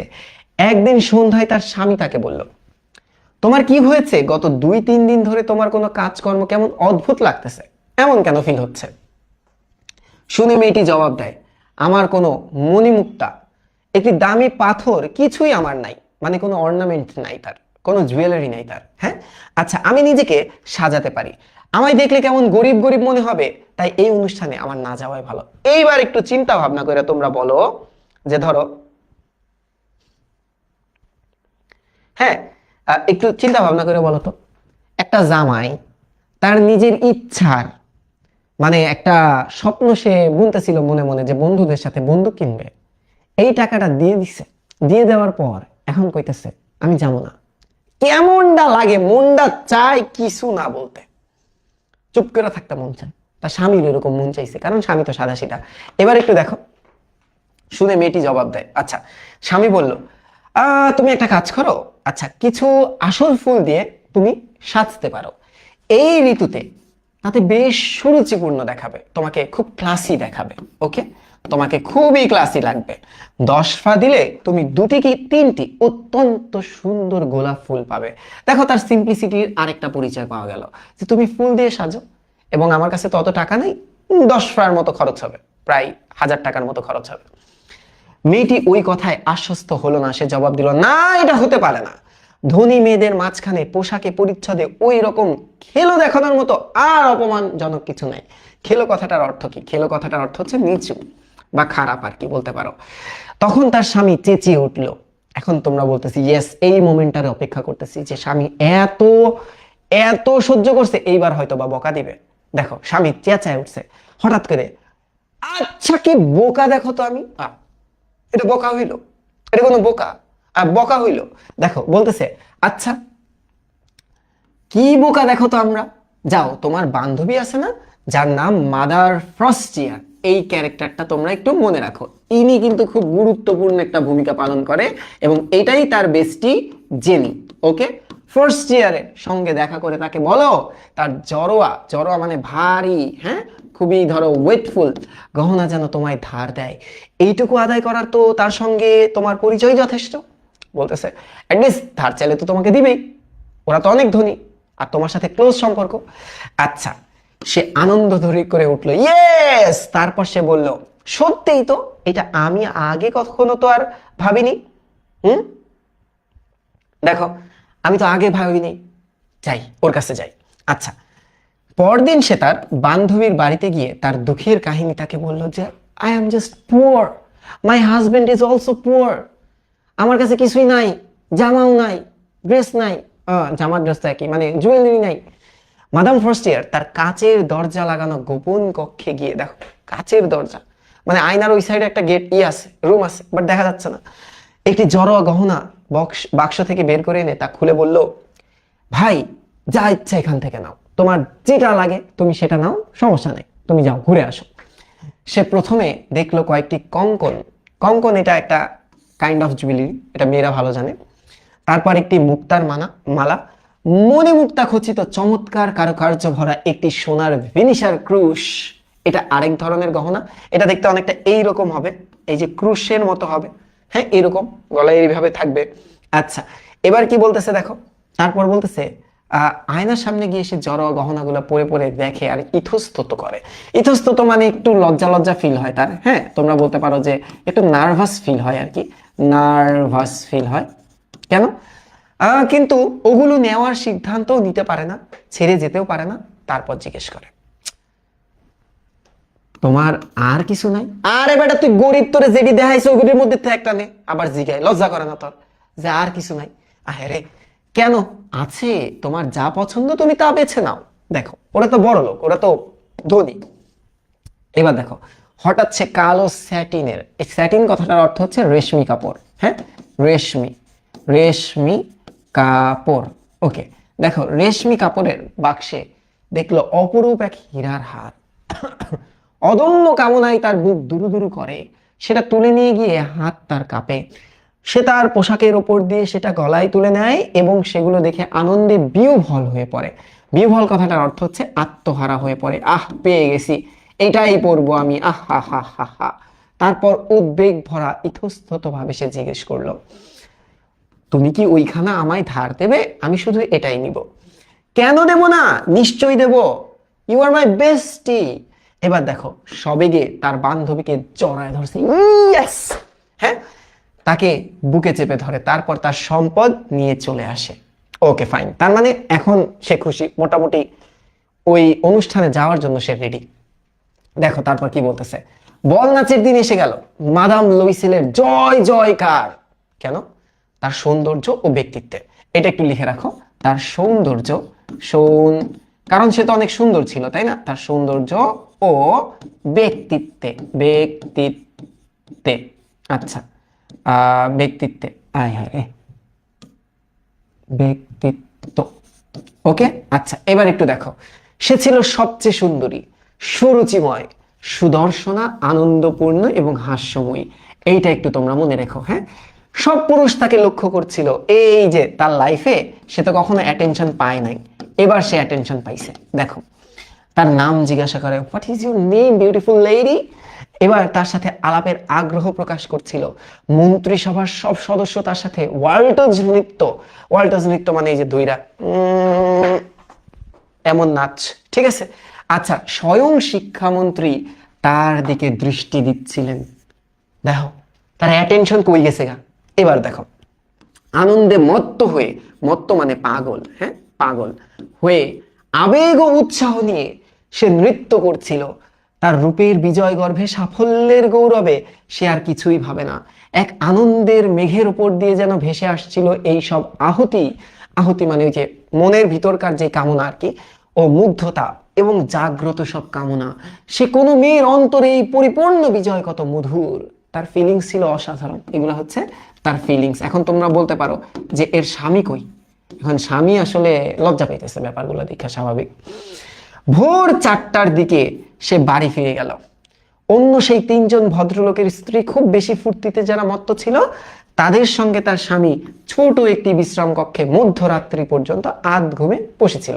এখন এই বেটারা কি করব? এই বেটারা কি মন্ত্রীর স্ত্রীর সাথে নাচবো? এত সাহস আছে? এই বেটারা এখন যেই 3-4 জনের স্ত্রী এরকম নাচানাচি করতেছিল, সেই 3-4 জন পুরুষ নিজেদের মতো আধ ঘুমে মরে আছে। এবার দেখো বাড়ি ফিরবার পথে গায়ে জড়াবার জন্য তারা যে 8 পৌরে সাধারণ চাদর নিয়ে এসেছিল, মানে সে যে ড্রেসটা ছিল সেই ড্রেসের উপর একটা চাদর পরে আসছিল আর কি, তাদের উপর সেটা ছড়িয়ে দেয়। বল নাচের পোশাকে অপরূপ সৌন্দর্যের সাথে ওইটি দারিদ্র সুপরিস্ফুট হয়ে উঠেছিল। সুপরিস্ফুট কথাটার অর্থ হচ্ছে পূর্ণাঙ্গভাবে প্রকাশ পাচ্ছিল, যে না এতক্ষণ যারা ধনী ভাবছিলাম, এই তো এই মাইয়া তো গরিব। আচ্ছা, মেয়েটি তা অনুভব করতে পারে, তাই অন্য সেসব ধনী মেয়ে দামি পশমি চাদর দিয়ে গা ঢেকেছিল, তাদের চোখে না পড়বার জন্য সে দ্রুত ভাইগিয়ে গেছে। মানে নাচানাচি শেষ, অনুষ্ঠান শেষ, সে দ্রুত বেরিয়ে গেছে যাতে কেউ তাকে না দেখে। আচ্ছা, এবার একটু দেখো কি বলতেছে। লুইসেল তাকে টেনে ধরে বলল, আরে থামো থামো, তোমার ঠান্ডা লেগে যাবে তো, আমি একখানা গাড়ি ডেকে আনি। কিন্তু মেয়েটির কোনো কথাই কান না দিয়ে তাড়াতাড়ি সিঁড়ি থেকে বেরোয় গেল যাতে কেউ তাকে না দেখতে পারে। রাস্তায় যখন তারা পৌঁছে গেল, সেখানে কোনো গাড়ি পাওয়া যাচ্ছিল না। তারা গাড়ির খোঁজ করতে করতে দূরে একখানা দেখে তার গারওয়ানকে ডাকতে থাকে। গারওয়ান কথাটার অর্থ হচ্ছে ড্রাইভার। তার ড্রাইভারকে সে ডাকে। হতাশ হয়ে কাঁপতে কাঁপতে তারা এইখানে কিন্তু একটা নদী আছে, পুরা রচনায় একটা নদী আছে, অনলি একটা নদী দিকে হাঁটতে থাকে। শেষ পর্যন্ত সে পুরাতন একখানা তারা পায়, তা হলো সেই নিশাচর 2 যাত্রীর গাড়ি, মানে একটা ভাঙচুর গাড়ি, হ্যাঁ, যা প্যারিতে, প্যারি কথাটার অর্থ হচ্ছে প্যারিস। প্যারিস, এই যে আরেকটা প্লেসের নাম আমরা পেলাম, হ্যাঁ, প্যারিস। সন্ধ্যার পর লোকের চোখে পড়ে তার একখানা, দিনে এইগুলো নিজের দুর্দশা দেখাতে লজ্জা পায়। মানে এমন একটা গাড়ি নিছে, ধরো একটা টমটম টাইপের গাড়ি, যে গাড়িগুলা সন্ধ্যার পর দেখা যায়, গরিব মানুষেরা উঠে, 2 জন বসতে পারে সর্বোচ্চ, ওরকম একটা গাড়ি নিছে, বাসায় যাবে। ভালো কথা। দেখো ওইখানে তাদের মার্টার স্ট্রিটের ঘরের দরজা পর্যন্ত নিয়ে গেল। এই যে আরেকটা প্লেস, তারা কোন ঠিকানায় থাকে? তারা মার্টার স্ট্রিট এই ঠিকানাটাই থাকে। তারা ক্লান্তভাবে তাদের কক্ষে চলে গেল। অনেক নাচছে না? মেয়েটির সব কাজ শেষ, কিন্তু স্বামীর ব্যাপারে তার মনে পড়লো যে 10টার সময়, দেখো 10টার সময় তাকে আপিসে গিয়ে পৌঁছাতে হবে। তার মানে অনুষ্ঠান শেষ করছে কয়টায় বলো তো, টাইমগুলো মনে রাখতে হবে। অনুষ্ঠান শেষ করলো হচ্ছে 4টায়, হ্যাঁ, সকাল বা ভোর 4টায়। এখন 10টার সময় তো তার স্বামীর অফিস আছে, তো এখন রেস্ট নিতে হবে, ঘুমাতে হবে। নিজেকে গৌরবমণ্ডিত রূপে শেষ একবার দেখার জন্য সে আয়নার সামনে গিয়ে তার গলার চাদরখানা খুললো। এবার খুললো, ওকে ফাইন। হঠাৎ সে আর্তনাদ করে উঠলো, আর্তনাদ বা চিৎকার করে উঠলো। দেখো কেন চিৎকার করলো বলতো, তার হারখানা গলায় জড়ানো আর নাই। আই হাই রে, তার মানে তার হীরার হার, হ্যাঁ, এই যে হীরার, সরি, তার যে হীরার যে ডায়মন্ডের যে হারটা ছিল, হীরার হার, হ্যাঁ, কোথায় গেল, হারালো, হারালো। বিশাল ক্যাচাল, কিন্তু এমনি তারা গরিব, তার উপরে হারও গেছে গা। এবার একটু দেখো, খেয়াল করো, তার স্বামী পোশাক তখন অর্ধেক খোলা হয়েছে। এখন চিন্তা করো, হয়তোবা প্যান্ট খুলে বসে রয়েছে অথবা গেঞ্জি খুলে বসে রয়েছে, অর্ধেক খোলা, ওই নুরুল হুদার মতো। আচ্ছা, সে জিজ্ঞেস করলো, এই কি হইছে তোমার, কি হইছে, আমি কি প্যান্ট খুলে পড়ুন নাকি, দাঁড়াও, ওয়েট, আসতেছি। উত্তেজিত ভাবে মেয়েটি তার দিকে ফিরে বলল, আমার আমার কাছে মাদাম ফার্স্ট ইয়ারের হারটা নাই, খুঁজে পাচ্ছি না। আতঙ্কিত সে হয়ে উঠল, সে বলল, কি বললা, তা কি করে হবে, এ তো সম্ভব না। পোশাকের ও বহির্ভাস, এখন বহির্ভাস বলতে ধরো পকেট, বাইরের অংশ, হ্যাঁ, পকেট, এর ভাঁজের মধ্যে পকেটে সব জায়গায় তারা খুঁজলো, কিন্তু তা পাওয়া গেল না। স্বামী জিজ্ঞেস করলো, ওই বাড়ি থেকে চলে আসবার সময় তোমার গলায় কি তা ছিল, ঠিক কি তোমার মনে আছে? নর্মালি কোনো জিনিস হারাই গেলে আমরা এটাই ভাবি যে লাস্ট কোন পজিশনে আমার ছিল ওই জিনিসটা আমার হাতে। আচ্ছা, হ্যাঁ, তখন বিশ্রাম কক্ষ দিয়ে বেরিয়ে আসছিলাম যখন, তখন তা আমার সাথেই ছিল, খেয়াল আছে আমার। কিন্তু তুমি যদি ওটা রাস্তায় হারাতে, ওটা পড়বার শব্দ তো আমরা পেতাম, মানে আমরা যতদূর রাস্তা হাঁটছি ওখানে আমার মনে হয় না ওটা পড়ছে, কারণ আমি তো কোনো আওয়াজ শুনি নাই। গাড়ির মধ্যে নিশ্চয় পড়েছে, হ্যাঁ সম্ভবত তাই। তুমি কি গাড়ির নম্বরটা টুকে নিয়েছিলে? এখন দেখো, গাড়ির না, এটা কি উবার নাকি যে গাড়ির নাম্বার আমরা মনে রাখবো? টুকে নেওয়া মানে কি আমি নোট করে রাখবো? এটা কি পসিবল? পসিবল না। এবার একটু খেয়াল করো, না, আর তুমি কি তা লক্ষ্য করেছিলে? না, তাও আমার মনে নাই। হতাশ ভাবে তারা একে অপরের দিকে তাকিয়ে থাকে, শেষ পর্যন্ত লুইসেল আবার পোশাক পরে নিল। এবার পোশাক পরলো কেন? খোঁজ করতে বের হবে না, এখন তো খোঁজ করতে যাবে, ওকে, খোঁজ করতে যাবে। এবার একটু দেখো, সে বলল, আমি যাচ্ছি, দেখি যতটা রাস্তা আমরা হেঁটেছিলাম সেখানে খুঁজে পাওয়া যায় কিনা। তারপর সে গেল। মেয়েটি তার সান্ধ্য গাউন পরেই পড়ে রইল, বিছানায় শুতে যাবার শক্তি তারা নাই। কোনো উচ্চাসা বা ভাবনা ছাড়াই সে একখানা চেয়ারে গা এলিয়ে একদম স্যাগায় পড়ে গেল। মানে স্বাভাবিকভাবে সে ডিপ্রেসড হয়ে গেল, হ্যাঁ, কারণ তার এত দামি জিনিসটা সে ব্যাক করবে কিভাবে। আচ্ছা, সকাল 7টার দিকে, এই যে টাইমটা, আরেকটা টাইম পেলাম, 4টা পাইছি, 10টা পাইছি, 7টা পাইছি, দিকে তার স্বামী ফিরে এলো। কিছুই সে খুঁজে পায়নি। 10টায় কিন্তু অফিস, সে পুলিশের কাছেও গাড়ির অফিসে গিয়েছিল এবং পুরস্কার ঘোষণা করে একটা বিজ্ঞাপন দিয়ে এসেছে। সে যথাসাধ্য করে এসেছে বলে তাদের মনে কিছুটা আশা হলো। দেখো কাহিনীটা কি, একটা পুরস্কার দিছে, ধরো এটা যদি খুঁজে পাও তাহলে 100 ফ্রা, 200 ফ্রা, এটা গিফট দিব, হ্যাঁ। আচ্ছা, ওই ভয়ানক বিপর্যয় মেয়েটি সারাদিন এক বিভ্রান্ত অবস্থায় কাটালো। সন্ধ্যাবেলা যখন লুইসেল ফিরে এলো, তার মুখে যন্ত্রণার মলিন ছাপ। যন্ত্রণা বলতে টেনশন, টেনশন, আর মলিন বলতে অ্যাকচুয়ালি ফ্যাকাশে, হ্যাঁ, ফ্যাকাশে একটা ছাপ। কিছুই সে খুঁজে পায়নি। এখন কি হবে? সে বলল, তোমার বান্ধবীকে লিখে দিতে হবে যে হারখানার আংটা তুমি ভেঙে ফেলেছ, তাই তুমি মেরামত করতে দিয়েছো, তাতে আমরা ভেবে দেখার টাইম পাবো। তার মানে এই যে একটা বিকল্প, হ্যাঁ, কিছুদিনের একটা বিকল্প তারা ভাবলো, বিকল্প ভাবলো যে আপাতত তুমি এক কাজ করো, কেবল 18 জানুয়ারি তোমার ফ্রেন্ডকে একটু বলো যে সপ্তাহখানেক পরে এটা দিয়ে আসবা। চিঠি, চিঠি লেখা মানে চিঠির কথা বলতেছে, যে আমরা ততদিন একটু খোঁজার চেষ্টা করব। তার নির্দেশ মতো মেয়েটি তা লিখে দিল। 1 সপ্তাহ শেষ, তার মানে 18 তারিখ থেকে 23 তারিখ হয়ে গেছে। আচ্ছা, এবার বলতেছে দেখো, শেষ হওয়ায় তারা সব আশা ত্যাগ করলো। বয়সে 5 বছরের বড় তার স্বামী লুইসেল ঘোষণা করলো, ওই জড়োয়া গহনা ফেরত দেওয়ার ব্যবস্থা আমাদের করতেই হবে।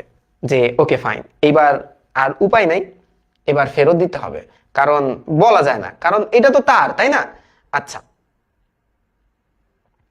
আচ্ছা,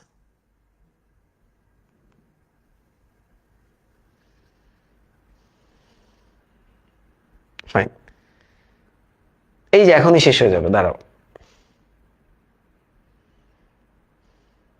হুম, আচ্ছা ঠিক আছে, তার নির্দেশ। আচ্ছা দেখো, এই যে কি বললো, ওই জড়োয়া গহনা ফেরত দেবার ব্যবস্থা আমাদের করতেই হবে। তার মানে এখানে কিন্তু একটা ব্যক্তিত্ব বোধের পরিচয় পাওয়া গেল। হ্যাঁ, এগুলো কিন্তু ক্ষয়ের জন্য ইম্পর্টেন্ট, আমি যে ব্যাখ্যাগুলা লিখি। আচ্ছা, পরদিন সেই বাক্সে, যেই বাক্সে ওটা ছিল তার ভিতরে স্বর্ণকারের নাম ছিল। হ্যাঁ, আচ্ছা, জুয়েলারির নাম ছিল। তার কাছে তারা সেটা নিয়ে গেল চেক করার জন্য, যেটা কত দামি হতে পারে বা কি হতে পারে, ইন্সপেকশন করতে। সে তার খাতাপত্র ঘেটে বলল, মাদাম, মাদাম মানে ম্যাডাম, হ্যাঁ ম্যাডাম বা মিসেস, ওই হারখানা আমি বিক্রি করিনি, আমি শুধু বাক্সটা দিয়েছিলাম। এবার তাদের মাথায় আবার বাজ ভেঙে পড়লো যে এবার তাহলে যাবোটা কোথায় আমরা? এটা আমরা অনেক সময় করি না, যেমন তোমরা দেখবা আমাদের এই বাঙালিদের বাসায় একটা জিনিস আছে, ফ্রিজে, ডিপ ফ্রিজে আইসক্রিমের বাটির অভাব নেই। হঠাৎ করে একদিন মনে পড়বে যে যাই একটু ফ্রিজে দেখি কিছু আছে কিনা খাওয়ার জন্য। এখন ধরো আইসক্রিমের তো অনেক বাটি, অনেক সব ফ্লেভার আছে মাশাল্লাহ, এখানে চকলেট ফ্লেভার আছে, ভ্যানিলা আছে, ক্ষীর আছে, সব ধরনের ফ্লেভার আছে। হ্যাঁ, এখন তোমার মনে হবে যে উফ, কই স্বর্গে চলে আসছে, আইসক্রিম খাবো গরমে। তুমি যে আইসক্রিমের বক্সটা খুলবা না, দেখবা আদা বাটা, রসুন বাটা, পেঁয়াজ বাটা। আমি আসলে আশাহত হয়ে ফ্রিজটা বন্ধ করে দিয়ে ঢকঢক করে পানি খেয়ে ব্যাক করি। তো এই যে এই ব্যাপারটা অনেকটা এরকম। তো স্বর্ণকার বলতেছে, এই বক্সে আমি খালি বক্সটা বিক্রি করছি, আমি বেচি নেই, গহনা কি ছিল এটা আমি জানি না। তারপর তারা সেই হারটির মতো হার খোঁজ শুরু করলো, তাদের স্মৃতির উপর নির্ভর করে এক স্বর্ণকার থেকে অন্য স্বর্ণকারের কাছে যারা যেতে থাকলো। দুজনেরই শরীর বিরক্ত, উদ্বেগ ও খারাপ হয়ে গেছে। মানে এখন তারা বিরক্ত, কি করব আমরা এখন? প্যালেস রয়্যালে, এখন প্যালেস রয়্যালটা কি আসলে? এই প্যালেস রয়্যালটা হচ্ছে একটা দোকান, হ্যাঁ একটা শোরুম। এই শোরুমে, এটা একটা প্লেস, এই শোরুমে কি এমন এক হীরার কণ্ঠহার দেখতে পেল। কণ্ঠহার মানে কি জানো? কণ্ঠ মানে গলা, হ্যাঁ, একটা গলার হার দেখতে পেল। সেটা ঠিক তাদের হারানো হারের মতো, হ্যাঁ, তাদের হারানো হারের মতো। হ্যাঁ রে, কইলাম না এটা আস মোমেন্ট হয়ে গেছে, কারণ এটা সব, আমরা তো বাঙালি না, আমাদের ফ্রিজে আসলে আইসক্রিম বাটা থাকে, সরি আদা বাটা থাকে আইসক্রিমের বাটিতে। এবার একটু দেখো। আচ্ছা, তার দাম 40,000 ফ্রা। হোয়াট? তাদের মাথায় আকাশ ভেঙে পড়ছে। 40,000 ফ্রা মানে কত? 40 লাখ টাকা 36,000 ফ্রাতে তারা পেতে পারে। তার মানে দেখো, এটা ছিল, মানে তারা দাম চাইলো কত, এটা হচ্ছে চাওয়া দাম। হ্যাঁ, আর তুমি যদি নিতে চাও তাহলে দামাদামি করে, দামি করে এটা তুমি নিতে পারো। কত টাকায় তুমি নিতে পারো? 36,000 ফ্রা, 36 লাখ টাকা। আচ্ছা, 3 দিন পর, 3 দিন যেন ওটা বিক্রি না করে সেজন্য তারা স্বর্ণকারকে বিশেষভাবে অনুরোধ করলো। তারা আরো ব্যবস্থা করলো যে যদি ফেব্রুয়ারি মাস শেষ হওয়ার আগে ওই হারটি খুঁজে পাওয়া যায়, মানে তারা নিজেদের ভিতরে একটা ডিসিশন নিছে যে ফেব্রুয়ারি মাসের আগে যদি ওটাকে খুঁজে পাই, তারা এটা ফেরত দিলে 34,000 ফ্রা ফেরত নিতে পারবে। দ্যাট মিনস এটা হচ্ছে রিসেল ভ্যালু, রিসেল ভ্যালু। যে ধরো ওরা খুঁজে পাইছে হাটটা, তখন এটা কি করবে? বিক্রি করে দিলে তাদের 2,000 ফ্রা লস হবে। বাট ঠিক আছে, এটা অনেকটা ওই যে স্বর্ণ বেচার মতো। দেখবা স্বর্ণের তো দাম বৃদ্ধি পায়, কিন্তু আজকে কিনে কালকে বেচতে গেলে তো বৃদ্ধি পাবে না, 20% ছেড়ে দিতে হয় বর্তমান মূল্যের। তো এই কারণে স্বর্ণ অনেক বছর পর, ধরো 10 বছর আগে স্বর্ণের দাম যদি 1 লাখ টাকা থাকে, এখন এটার দাম কত টাকা হয়েছে? এখন চিন্তা করো, এটার দাম হয়েছে 2 লাখ টাকা ধরলাম, বা 3 লাখ, ধরো 3 লাখ। তুমি যখন এটা বেচতে যাবা, তোমার রানিং দামের উপর 20% ছেড়ে দিতে হবে। তার মানে 3 লাখে যদি আমি 20% ছেড়ে দেই, তার মানে কত? 60,000 টাকা। তার মানে আমার এটা বেচতে হবে 2,40,000 টাকায়। বুঝতে পারছো? এইভাবে আসলে কেনা বেচা হয় আর কি। এবার কি বলতেছে, লইসেলের কাছে তার বাবার মৃত্যুর পর 18,000 ফ্রা ছিল। এটা তিনি পাইছে হচ্ছে উত্তরাধিকার সূত্রে, উত্তরাধিকার সূত্রে। ওকে, বাকিটা সে ধার করছে। মাদাম লুইসেল যখন জড়োয়া গহনা মাদাম ফার্স্ট ইয়ারকে ফেরত দিতে গেল, তখন শেষোক্ত মেয়েটি নির্জীব কণ্ঠে বলল, ওটা আরো আগে তোমার ফেরত দেওয়া উচিত ছিল, কারণ আমার দরকার হতে পারতো। কিনে ফেলছে তার মানে আমরা দেখলাম যে 18,000 ফ্রা তার ছিল, আর বাকি 18,000 এইটা কি করলো, এটা তারা লোন করছে, ধার বা লোন নিছে। এবার তাদের লাইফে আর কিছুই নেই। উত্তরাধিকার সূত্রে তো তাও 18,000 ফ্রা ছিল, বাট এখন তার লাইফে আর কিছুই নেই। ঠিক আছে, আচ্ছা যখন সে রিটার্ন দিতে গেছে তখন জেনি বলল যে তুমি আরেকটু আগে দিতে এটা আমাকে, কারণ এটা আমার দরকার হতে পারতো, এটা বলে সে এসে করছে। আচ্ছা, তার বান্ধবী সে ভয় করতেছিল, তেমন ভাবে সে গহনার বাক্সটি খুললো না, মানে জমা নিয়ে নিছে, দেখে নাই, কারণ এটা তো চেঞ্জ হয়ে আসছে। যদি বদলে দেওয়া হয়েছে কিনা সে টের পেত, সে কি মনে করত, সে কি বলতো, তাকে কি অপহারক ভাবতো? অপহারক কথাটার অর্থ হচ্ছে চোর ভাবতো। এই যে দেখো, ঠিক আছে। আচ্ছা, এইবার কাহিনীটা কি হলো দেখো, আরেকটু আছে। কাহিনীটা হলো এইবার মাদাম লুইসেল দরিদ্র জীবনের ভয়াবহতা বুঝতে পারলো। সে তার নিজের কাজ সম্পূর্ণ সাহসের সঙ্গেই করে যেতে শুরু করলো। তার মানে এইটা কি বোঝা গেল তোমাদের? এই জিনিসটা কি বুঝছো, যে এবার তার জীবনের দুঃখ শুরু। ধার নিছে না, প্রচুর ধার তার লাইফে। এবার দেখো তার যত উচ্চাভিলাষী স্বভাব ছিল এবার সব বাদ। হ্যাঁ, কি করবে, তার করুণ পরিণতি শুরু হচ্ছে। এখন দেখো ওই দুঃখজনক দেনা শোধ করতে তো হবে, সে তা দেবে। দাসীকে তারা বিদায় করে দিল, তাদের ঘরে যে চাকররা ছিল এই চাকর বিদায় করে দিল। হ্যাঁ, ধরো বুয়া খালারা যারা থাকে তাদের বিদায় করে দিল, কারণ বেতন দেওয়া পসিবল না। তারা তাদের বাসা পরিবর্তন করলো, নিচু ছাদের কয়েকটি কামরা তারা ভাড়া নিল।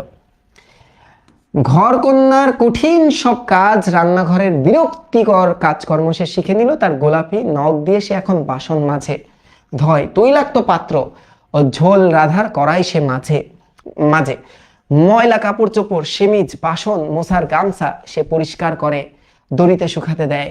রোজ সকালে সে আবর্জনা নিয়ে রাস্তায় যায় ময়লা ফেলতে। সিঁড়ির প্রত্যেক ধাপে শ্বাস নেওয়ার জন্য থেমে থেমে সে জল তোলে। সাধারণ পরিবারের মেয়ের মতো তার পোশাক পরে সে হাতে ঝুড়ি নিয়ে মুদি কষায় ফলের দোকানে যায় এবং তার দুঃখের পয়সার জন্য একটা দামও 1 টাকাও সে দর কষাকষি করে। তার মানে এখান থেকে পেলাম কি দেখো তো, এবার নিজের কাজ সে নিজেই করতেছে, নিজের কাজ সে নিজেই করতেছে। প্রত্যেক মাসেই সময় চেয়ে কিছু দলিল বদল করতে হয়, কাউকে কিছু ধার দেনা দিতে হয়। তার মানে এটাকে তোমরা ওই যে ইনস্টলমেন্ট বলতে পারো,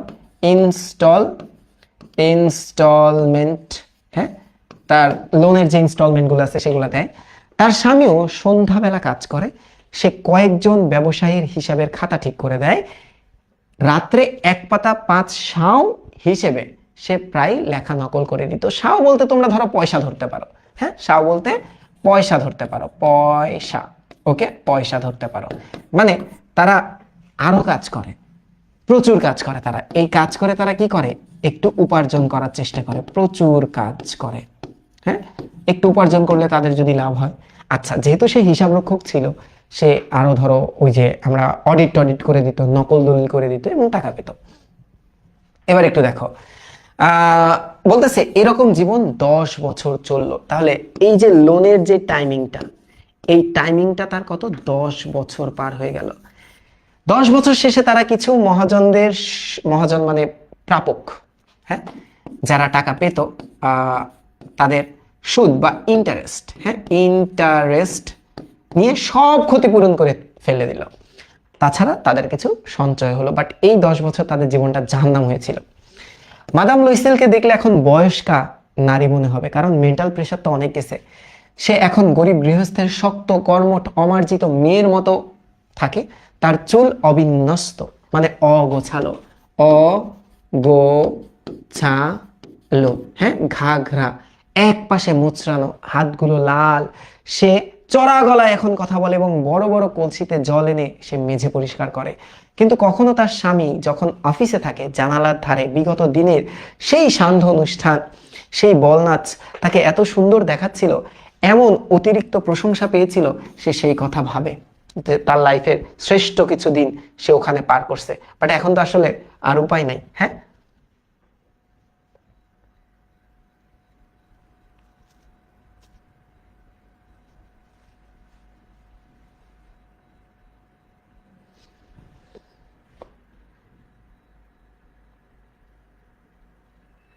হ্যাঁ, এগুলো আমিও করি, কিন্তু সে তো করতো না, সে তো উচ্চাভিলাষী ছিল।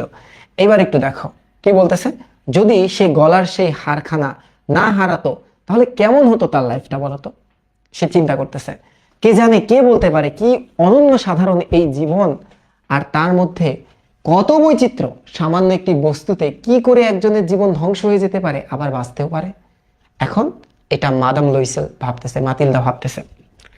এক রবিবারে এখানে একটা বার আছে, অনলি একটা বার আছে, যেই বারটা আবার রেইনকোটে নাই। রেইনকোটে রবিবার সোমবার নেই, এই জায়গায় রবিবার আছে। সপ্তাহের নানা দুশ্চিন্তা মন থেকে দূর করার জন্য সে চামস এলিসিস, এই চামস এলিসিস এটা একটা প্লেস, ধরো এটা একটা পার্ক, যতগুলা প্লেস দিছি এটা নোট করবা তোমরা, হ্যাঁ, ঘুরে বেড়াচ্ছিল। হঠাৎ একটা শিশু নিয়ে ভ্রমণরত এক মেয়ে তার চোখে পড়ল। সে হলো মাদাম ফ্রস্টিয়ার। মনে আছে জেনির কথা, যার কাছ থেকে ধার নিয়েছিল এবং পরে ফেরত দিতে যার জীবনটা গেল গা। সে এখনো যুবতী। কেন যুবতী? কারণ তার এত তো টেনশন ছিল না জীবনে। সুন্দরী, আকর্ষণীয়, হ্যাঁ, এখনো খুব সুন্দর। দেখে মাদাম লুইসেলের মন খারাপ হয়ে গেল। সে কি ওই মেয়েটির সঙ্গে কথা বলবে? হ্যাঁ, অবশ্যই বলবে। তাকে যখন সব শোধ করা হয়েছে তখন সবকিছু খুলে সে বলবে। কেন বলবে না সে? সে মেয়েটির কাছে সে এগিয়ে গিয়ে বলল, গুড ইভিনিং। হ্যাঁ, কি বললো দেখো তো, গুড ইভিনিং, ইভিনিং জেনি। এখন সে শুনে অবাক হয়ে গেছে, আমারে জেনি বলে কে ডাকছে। সে তার বন্ধুকে চিনতে পারলো না। এক সাধারণ মানুষ তাকে এমন অন্তরঙ্গ ভাবে বা ক্লোজলি, হ্যাঁ, ক্লোজ ভাবে সম্বোধন করায় সে অবাক হলো। সে বিব্রত ভাবে বলল, কিন্তু মাদাম, আপনাকে তো চিনতে পারলাম না। আপনার মেবি ভুল হয়েছে, আমাকে ভুল ক্রমে আমাকে ডাকতেছেন, আমি আপনাকে চিনিনি। না, আমি মাতিলদা লুইসেল। তার বান্ধবী বিস্ময়ে চেঁচিয়ে উঠে বলল, হাই আমার বেচারি মাতিলদা, এমন কি করে তুমি বদলে গেলে? হ্যাঁ, তোমার সঙ্গে দেখা হওয়ার পর থেকে আমার দূর দিন যাচ্ছে। হ্যাঁ, হোয়াট? এখন এই জেনি বা ফার্স্ট ইয়ার বলতেছে, কি আমার সাথে দেখা করার পর? আর সেটা হয়েছে শুধু তোমার জন্য। আমার জন্য? তা কি করে হলো? সেই যে কমিশনার মানে জনশিক্ষা মন্ত্রী, বল নাচের দিন তুমি আমাকে তোমার হীরার হার পরতে দিয়েছিলে, তোমার কি মনে আছে? হ্যাঁ, আমার তো বেশ মনে আছে। তারপর কি বলতেছে, কথা হচ্ছে সেটা আমি হারিয়ে ফেলেছিলাম। কি বলছো তুমি? কি করে তাহলে তুমি আমাকে সেটা ফেরত দিলে?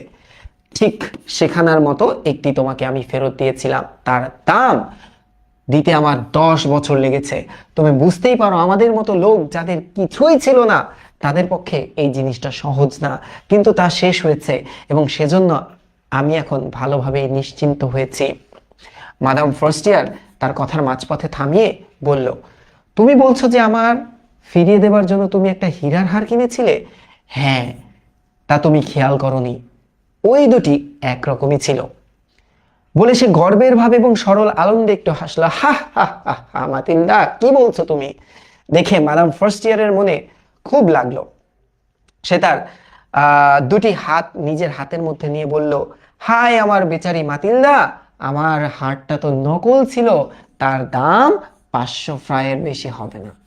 তাহলে দেখো, এই গল্পের আকর্ষণটা একদম শেষে এসে শেষ হয়। ঠিক আছে, তাহলে এখন একটু দেখি আমরা এই জায়গায় একটু দেখো, এটা কি বিখ্যাত গল্প।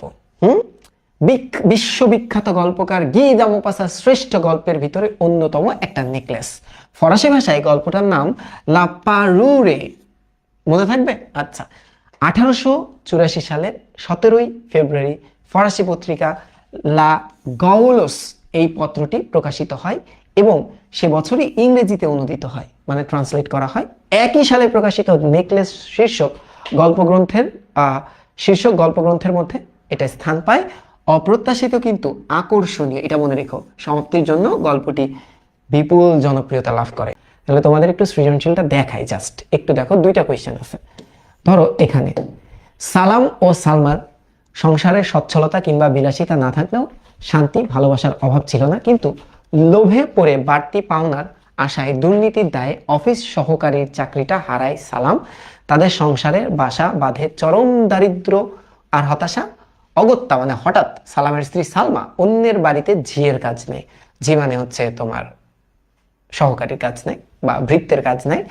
সকাল সন্ধ্যা বর্ণাতীত পরিশ্রম করে ক্লান্ত হয়ে ঘরে ফেরে সে। সালমার ক্লান্ত ও মলিন চেহারা দেখে সালাম মনে মনে খুব কষ্ট পায়, অথচ মুখ ফুটে সে বলতে পারে না, কারণ সে ভালো করেই জানে এই কষ্টের জন্য সে নিজেই দায়ী। আচ্ছা, নিজেই দায়ী। এখন দেখো তো উদ্দীপকের সালমার সঙ্গে, হ্যাঁ, উদ্দীপকের সালমার সাথে নেকলেস গল্পের কোন চরিত্রের মিল আছে? মাতিলদার মিল আছে, মা তিলদা, হ্যাঁ, মাতিলদার মিল আছে। এবার একটু দেখো তো উদ্দীপক ও নেকলেস গল্পের বিষয়বস্তু একই সূত্রে গাথা। অপরিণামদর্শিতা, উচ্চাকাঙ্ক্ষা, উচ্চাভিলাষী স্বভাব, হ্যাঁ, ওকে। এবার দেখো তো বিবর্তন সংস্কৃতি কেন্দ্রে অনুষ্ঠিত আলোচনা সভায় প্রধান অতিথি তার শুভেচ্ছা বক্তব্যে শিক্ষার্থীদের উদ্দেশ্যে পুরো দুটা উপদেশ দিলেন। একটা হচ্ছে উচ্চাভিলাষ আর বিলাসিতার কারণে হঠাৎ সিদ্ধান্ত নিয়ে কোনো কাজ করো না, তা তোমাদের বিপদে ফেলবে এবং আজীবন তোমাদের অসুখী করে রাখবে।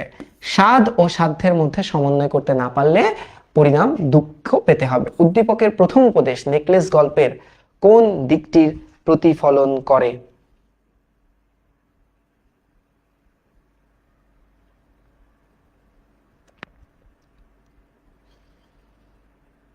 কোন দিকের প্রতিফলন করে? হ্যাঁ, কোন দিকের প্রতিফলন করে? দেখো তো প্রথমটা কোন দিকের প্রতিফলন করেন? এই যে মাদাম লুইসে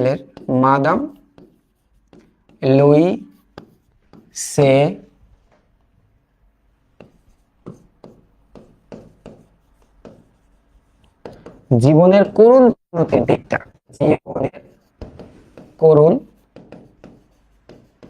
পরিণতির দিক ইঙ্গিতপূর্ণ, যে হঠাৎ বিলাসিতার কারণে হঠাৎ সিদ্ধান্ত গ্রহণ করো না, বিপদে পড়বা। এই যে মাদাম লুইসেলের জীবনের করুণ পরিণতিটাও এই কারণেই হয়েছিল। উদ্দীপকের উপদেশ দুটো নেকলেস গল্পের জীবন আদর্শকে ধারণ করেছে। 100% কারেক্ট, একদম 100% কারেক্ট। এই ধরনের সৃজনশীল তোমাদের আসবে, গতে উচ্চাভিলাষ নিয়ে আসবে, আর ঘটা বলবে যে সামগ্রিক কতটুকু কি যুক্তি, এগুলা। তাহলে এখন আমরা তো মোটামুটি পড়লাম, তাই না? আর এখানে গাইড বা টেস্ট পেপারে যে টুকটাক জিনিসপাতিগুলো থাকে, সেই জিনিসপাতিগুলো তোমরা চাইলে দেখতে পারো। এগুলা পাঠ পরিচিতির অংশ, শিখন ফল যেগুলো ইম্পর্টেন্ট। পড়াটা শুরু করি, হ্যাঁ, একটু খেয়াল করো। প্রখ্যাত গল্পকার গি দা মোপাসা কোন দেশে জন্মগ্রহণ করেন? আচ্ছা, এটা তো আমাদের লাগবেই, কিন্তু আমাদের কিছু তথ্য পড়তে হয় না গল্পে? তো এবার তো আমি তথ্য লিখাই দেই নাই তোমাদের, তো এই যে তথ্যাদি বা তথ্য সমগ্র, এই তথ্যগুলা তো একটু লিখে রাখতে হবে তোমাদের, হ্যাঁ। চলো তোমাদের লেখায় তথ্য বলো, আমার সাথে সাথে বলো। এই গল্পে চরিত্র যদি আমরা বিবরণ করি, চরিত্র কে কে ছিল? প্রথম চরিত্র মাতিলদা, মনে আছে? প্রথম চরিত্র কি? মাতিলদা। এই গল্পের নায়িকা কিন্তু মাতিলদা, কিন্তু এই গল্পে তাকে কিন্তু মাতিলদা বলা হয় কম। তাকে কি বলা হয় বলো তো? তাকে বলা হয় মাদাম কি? মাদাম লুইসেল, লুইসেল, তাকে বলা হয় মাদাম লুইসেল। এখন তাকে মাদাম লুইসেল বলার কারণ কি বলতো? কারণ এই গল্পে একজন আছে যার নাম হচ্ছে মসিয়ে লুইসেল, হ্যাঁ, নাকি উচ্চারণ মসিয়ে লুইসেল। এখন মসিয়ে লুইসেলটাকে, মসিয়ে লুইসেল সে কে? সে হচ্ছে তার হাজবেন্ড। সে কে? তার হাজবেন্ড। কার হাজবেন্ড? এই যে মাদাম লুইসেলের হাজবেন্ড। তার মানে এই দুইজন হচ্ছে এই গল্পের মুখ্য চরিত্র। মূল কথা তোমরা জানো খুব ভালো মতো, এই মাতিলদাকে নিয়েই এই গল্পটা শুরু। মাতিলদাকে কেন্দ্র করেই কি বলতো এই গল্প কেন্দ্র করেই এই গল্পটা আসছে। এই হচ্ছে মুখ্য চরিত্র। এছাড়াও কিছু চরিত্র ছিল আমরা জানি, বলতো কি কি চরিত্র ছিল আমি বলি তোমাদেরকে। এছাড়াও যে চরিত্রগুলোর নাম আমরা এই রচনায় পাই সেটা ছিল জেনি, খুব ইম্পর্টেন্ট একটা ক্যারেক্টার, যার অ্যাকচুয়াল নাম কি ছিল বলতো? ফার্স্টিয়ার। যার অ্যাকচুয়াল নাম কি ছিল? মাদাম সে কে? মাদাম ফার্স্টিয়ার, হ্যাঁ, মাদাম ফার্স্টিয়ার। আচ্ছা, যার ডাকনাম হচ্ছে জেনি। ডাকনাম কি? ডাকনাম হচ্ছে জেনি। জেনি কে ছিল? মাদাম ফার্স্টিয়ার বা জেনি কে ছিল বলতো? মাতিলদার কোথাকার ফ্রেন্ড বলতো? কনভেন্টে থাকাকালীন বন্ধু, ধনী বন্ধু। মাতিলদার বন্ধু। কেমন বন্ধু? প্রশ্ন যদি আসে তাহলে দিবা ধনী বন্ধু। যার থেকে কি? নেকলেস ধার নেয়। যার থেকে নেকলেস, নেকলেস কি হয়, ধার নেয়। ঠিক আছে, ধার নেয়, একটু মনে করাই দিচ্ছি। এরপরে আর কোনো চরিত্র নাই যে চরিত্রগুলো আসলে খুব বড় কোনো ভূমিকা পালন করছে এই রচনায়। ঠিক আছে, যে গল্পটা ভূমিকা পালন করছে আমরা যদি ধরি, তাহলে এই গল্পে একজন মন্ত্রী আছে, একজন মন্ত্রী ও তার ওয়াইফ, মন্ত্রী এবং তার ওয়াইফ। এবং কোন মন্ত্রণালয়ের মন্ত্রী এটাও কিন্তু স্পষ্ট করে বলা, জনশিক্ষা মন্ত্রী। কি, জনশিক্ষা মন্ত্রী, জনশিক্ষা মন্ত্রী। ঠিক আছে, এটা কিন্তু আমরা পড়ছি, জনশিক্ষা মন্ত্রী। ভূমিকাটা কিভাবে আসছে এই জনশিক্ষা মন্ত্রীর, তোমরা সবাই জানো। তার ভূমিকাটা আসছে হচ্ছে কিভাবে বলতো, তার বাসায় ইনভিটেশন পাওয়ার মাধ্যমে। তার বাসায় দাওয়াত, হ্যাঁ, দাওয়াতের মাধ্যমে, মনে থাকবে। এছাড়াও কিছু ছোট ছোট ক্যারেক্টার আছে। এই ছোট ছোট ক্যারেক্টারের ভিতরে কারা আছে একটু বলো তো। তার ভিতরে আছে হচ্ছে ওই যে ড্রাইভার, একজন ড্রাইভার, একজন স্বর্ণকার। তাহলে এখানে আমি একটু পাশে কোথায় লিখবো বলো তো, এছাড়াও। হ্যাঁ, এছাড়াও কারা আছে বলো তো, একজন ড্রাইভার আছে যার গাড়িতে তার নেকলেসটা হারাইছিল বলে লইসেল ধারণা করে। আরেকজন আছে স্বর্ণকার, যেই স্বর্ণকারের দোকানের বাক্সটা ঠিকানা দেখে সে ওই জায়গায় যায়, দেখে যে নেকলেসটা কি আসলে সে বানাইছিল কিনা। এই চরিত্রগুলো ওরকম মুখ্য কোনো চরিত্র না। একটা হচ্ছে স্বর্ণকার, আরেকজন হচ্ছে গারোয়ান মানে কি, ড্রাইভার, হ্যাঁ, বা চালক। এবার তোমরা একটু বলো তো, এই যে সোনাদানা যারা চেক করে তাদেরকে কি বলে, শেখরা বলে। এই ক্যারেক্টারটা তোমাদের কোন রচনায় ছিল?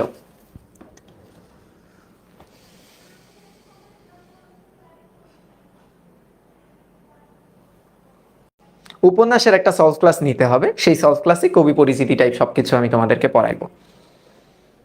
ঠিক আছে, আসো।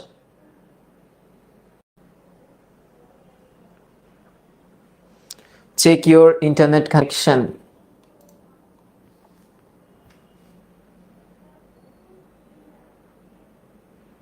অপরিচিতা, এক্সিলেন্ট। এইবার আসো, আমরা কি পড়লাম, এই সাইডটাই আমরা চরিত্র পড়লাম। হ্যাঁ, চরিত্র। এখন আমি যদি পরবর্তী স্লাইডে তোমাদেরকে একটু বলি, এই রচনায় কয়েকটা দাম সম্পর্কিত জিনিস আছে। দাম সম্পর্কিত, দাঁড়াও, দাম সম্পর্কিত, তাই না, দাম সম্পর্কিত বস্তু আছে এই রচনায়। আমি তোমাদের দামগুলো একটু বলবো, তোমরা একটু মিলাবা আমার সাথে খুব ভালো মতো। এখন তোমরা বলতে পারো ভাই এই প্রশ্ন কি আসে। দেখো, প্রথম কথা, কখনো এটা আমাকে বলবা না যে প্রশ্ন আসবে কি আসবে না, কারণ যদি না আসে তাহলে আমি তো এত সময় ব্যয় করে তোমাদেরকে পড়াবো না, তাই না। তো একটু খেয়াল করো, প্রথম জিনিস, এই গল্পে মুদ্রার নামটা কি বলো। মুদ্রার নাম হচ্ছে ফ্রা, তাই না, মুদ্রার নাম হচ্ছে ফ্রা। কেন ফ্রা বলা হচ্ছে, কারণ ফ্রা তো এখন নাই। কখন ছিল, 2002 সালের আগে। হ্যাঁ, ফ্রান্সের মুদ্রার নাম ছিল ফ্রা, এখন ফ্রান্সের মুদ্রার নাম কি, ইউরো। তো এই যে ফ্রা রিলেটেড কয়েকটা কোয়েশ্চেন আছে। কি কি কোয়েশ্চেন আছে, যদি আমরা একটু শুরুতে থাকি, একদম শুরু থেকে যদি শুরু করি, বলো এই গল্পে এই যে ড্রেস, হ্যাঁ, মাতিলদার ড্রেস এর দাম কত ছিল। হ্যাঁ, ড্রেস এর দাম কত ছিল, আমার সাথে মিলাও। দাম ছিল কত দেখো তো, 400 ফ্রা। 400 ফ্রা ছিল, এটাতে সবাই একমত। ঠিক আছে, এবার আমাকে একটু বলো তো, তারপরে এই ড্রেসটা কোন টাকা দিয়ে কেনা হয়েছিল। এই ড্রেসের 400 ফ্রা, এই টাকাটার উৎস কি ছিল।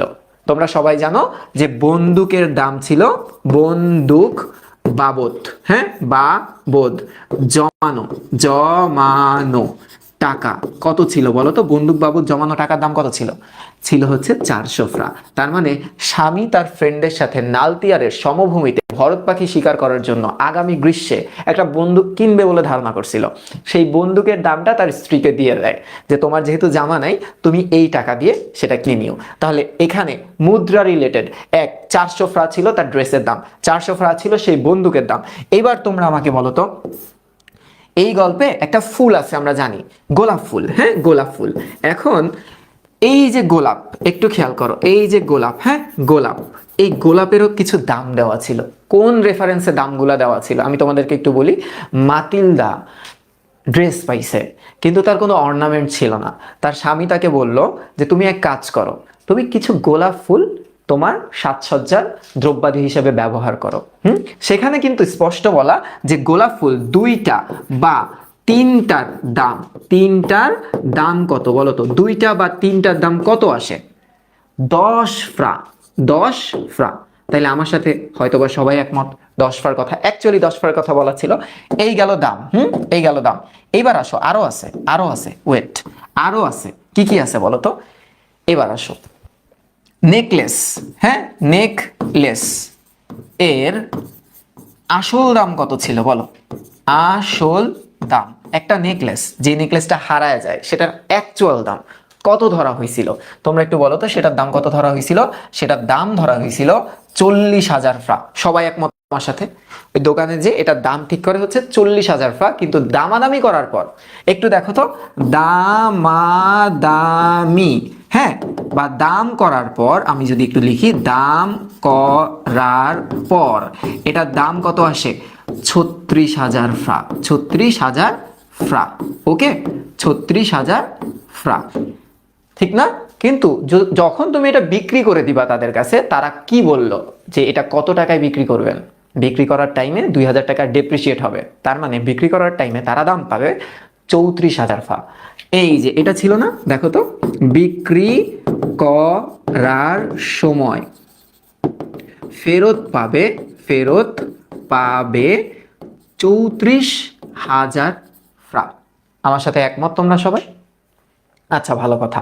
এইবার বলো, এই যে 36,000 ফ্রা দামটা ঠিক করলো, এর ভিতরে এই টাকাটা ডিস্ট্রিবিউট হয়েছিল কিভাবে? যে কোন কোন খাত থেকে সে টাকাটা আনলো এবং এত বড় অ্যামাউন্টের একটা টাকা দিয়ে সেই হীরাটা কিনলো বা হীরার নেকলেসটা কিনলো বলো তো? এই দেখো, উত্তরাধিকার সূত্রে, উত্তরাধিকার, উত্তরাধিকার সূত্রে কত টাকা পাইছিল বলো তো? 18,000 ফ্রা। 18,000 ফ্রা পাইছিল। কে পাইছিল? মশিয়ে লইসেল পাইছিল, তাই না? এবার বলো, ধার করছিল কত টাকা? ধার করে কত টাকা? ধার করে বলো তো? ধার করে 18,000 ফ্রা। ধার করে প্রায় 18,000 ফ্রা। ঠিক আছে, ধার করে প্রায় 18,000 ফ্রা। তা এক সিরিয়ালে আমি তোমাদেরকে কাহিনীটা বলে গেলাম। এবার এখানে কিন্তু শেষ হয় না, আরেকটা কাহিনী হয়। কি কাহিনী হয় বলো তো? এই যে যখন ধার দেনা করলো, প্রায় 10টা বছর অতিবাহিত হয়ে গেল। এই 10 বছরে এই মশিয়ে লইসেল তো একটা চাকরি করতো, একটা সরকারি চাকরি করতো, এর বাইরেও কিছু কাজ করত, দলিলপত্র নকল করত, মনে আছে? তো দলিলপত্র নকল করার জন্য কত টাকা চার্জ করত? দলিলপত্র, দলিলপত্র নকল, হ্যাঁ, করতে কত টাকা নিত বলো তো? দলিলপত্র নকল করতে তোমাদের মনে থাকার কথা, ওই যে আমরা বাংলায় যেটাকে বলি না পয়সা, তো ওদেরও তো পয়সা আছে, যেটাকে কি বলে বলো? 5 শাও। আচ্ছা, এই যে 5 শাও, হ্যাঁ, করতো, তোমাদের মনে আছে? এবং নকল নেকলেসের দামটা কত ছিল? নকল নেকলেস, নেকলেসের, নকল নেকলেসের দাম ছিল কত টাকা বলো? 500 ফ্রা। 500 ফ্রা, মনে আছে? তো দেখো, এই যে কারেন্সি রিলেটেড এতগুলা কোয়েশ্চেন আমরা পেলাম, এতগুলা। এখন আমাদেরকে অ্যান্সার দিতেছে কে কে? আমাদেরকে মোস্তফা কাজল, সরি, এমএসটি কাজল রেখা আইডি থেকে অ্যান্সারটা কারেক্ট হয়েছে। সাজাদ অলওয়েজ কারেক্ট অ্যান্সার দেয়। রজনী আইডি থেকে, তারপর হচ্ছে পরের কোয়েশ্চেনগুলো, হ্যাঁ, ভেরি গুড। সাদিয়া, আসো। সাদিয়া কিন্তু খুব সুন্দর নোট করে। ওকে, কারেক্ট, সবাই ঠিক আছে। ওকে, লেট হলে সমস্যা নেই, ক্লাস তো রিওয়াইন্ড করা যায়। এবার দেখো, তাহলে এখানে আমরা কি পেলাম? এখানে আমরা পাইলাম হচ্ছে দাম সম্পর্কিত বস্তু, দাম সম্পর্কিত বস্তু। এরপরে একটু তোমাদের জানতে হবে কিছু স্থানের নাম। বলো কি কি স্থানের নাম ছিল? স্থান, স্থান, স্থানের নাম কি ছিল বলো? স্থানের নাম একটু বলো তো। প্রথম স্থানের নাম যদি আমরা একটু বের করার চেষ্টা করি, নানতিয়ারের, নানতিয়ারের, নানতিয়ারের সমভূমি, তাই না? নান্তিয়ারের সমভূমি। এই রেফারেন্সটা কিভাবে আসছে তোমাদের বইতে? এই রেফারেন্সটা আসছে মশিয়া লুইসেল তার ফ্রেন্ডদের সাথে আগামী গ্রীষ্মকালে এই জায়গায় যে ভরত পাখি শিকার করবে। এরপরে আরেকটা জায়গা আছে, বলো তো আরেকটা জায়গার নাম কি? যেই জায়গায় ড্রাইভাররা মসি এবং মাদাম লুইসেলকে রেখে যায় তাদের বাসায়, তাদের বাসা মার্টার স্ট্রিট। একটু মনে রাখো বাসাটা কি ছিল? মার্টার স্ট্রিটে, স্ট্রিট, হ্যাঁ স্ট্রিটে, মার্টার স্ট্রিটে, মনে থাকবে তো? আচ্ছা, এরপরে আরেকটা জায়গার নাম আছে। কোন জায়গা বলো তো? 10 বছর পর যখন জেনির সাথে দেখা হয় তখন কোন জায়গাতে দেখা হয়? প্যারিসেরই একটা জায়গায়। সেটা কোন জায়গা বলো তো? সেটা হচ্ছে চাম্পস এলিসিস। সেটা কি? চাম্পস এলিসিস, চাম্পস এলিসিস। আর একটা শহরের নাম আছে। শহরের নাম কি বলো তো? শহরের নাম হচ্ছে প্যারিস। তোমাদের বই আছে প্যারি, হ্যাঁ প্যারি মানেই প্যারিস। এই কয়টা জায়গার নাম আছে। আর রয়্যাল প্যালেসেরও নাম আছে কিন্তু একটা, হ্যাঁ। তো ওটা তো সরাসরি জায়গা ধরতে পারি না আমরা। এবার একটু আসো, এটা সাথে আছে হচ্ছে রয়্যাল প্যালেস, রয়্যাল প্যালেস, হ্যাঁ প্যালেস। ওকে, এই কয়টা জায়গার নাম আছে। এবার বলো এইখানে এই রচনায় একটা নদীর নাম আছে। এই নদীটা কোন নদী? এই নদীটা হচ্ছে সিন নদী, সিন নদী। বুঝা গেছে? এই রচনায় একটা বারের নাম আছে, বলো তো কি বার? কি বার? কোন ডে এর নাম আছে বলো তো? সানডে, রবিবার। এই রবিবারের রেফারেন্সটা কিভাবে আসছে বলো তো? পড়া কিন্তু সব গুছাই যেতেছে। দেখো এই রবিবারের রেফারেন্সটা কিভাবে আসছে, যে 10 বছর পর কোনো এক রবিবারে চাম্পস এলিসিসে সে যখন ঘুরতে যায় তখন তার সেই পুরনো বন্ধু যার নেকলেসটা সে হারায় ফেলে তার সাথে দেখা হয়। তাহলে রবিবার একটা কাল আছে, বলো তো কোন কাল আছে? কোন কাল আছে? এই যে গ্রীষ্মকাল। কোন কাল আছে? গ্রীষ্মকাল। গ্রীষ্মকাল কিন্তু অনেকগুলা রচনায় আছে। এক হচ্ছে ঋতুবর্ণনে আছে, আমি আকুল নিরাগ তিয়াসা, রৌদ্র রুদ্র রবি, এরকম একটা লাইন আছে না বিদ্রোহী কবিতায়? তাহলে ওখানেও কিন্তু গ্রীষ্মকাল আছে। বুঝা গেছে? বলো এইবার বলো একটা মাছের নাম আছে। কিসের নাম? একটা মাছের নাম আছে। কোন মাছের নাম আছে বলো তো? ওই যে গোলাপি মাছ, হ্যাঁ কোন মাছ? রুই মাছ, রোহিত মাছ। রুই মাছের ইন্টারন্যাশনাল নামটা দেওয়া আছে, তাই না? তাহলে এখানে আমি দিলাম রুই ফিশ, রুই ফিশ। একটা পাখির নাম আছে, বলো তো কি পাখির নাম আছে?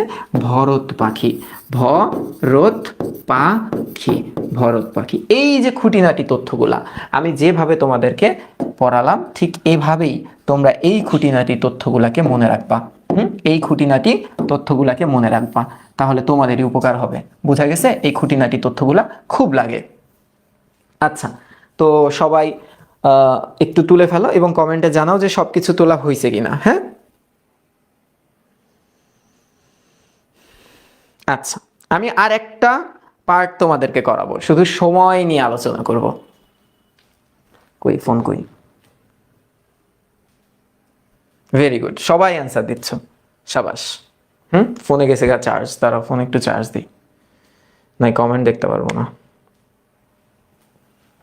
ওকে ওকে, ঠিক আছে। এইবার আসো সময়, এবার আসো সময়। কয়েকটা সময় নিয়ে আলোচনা করব এখন।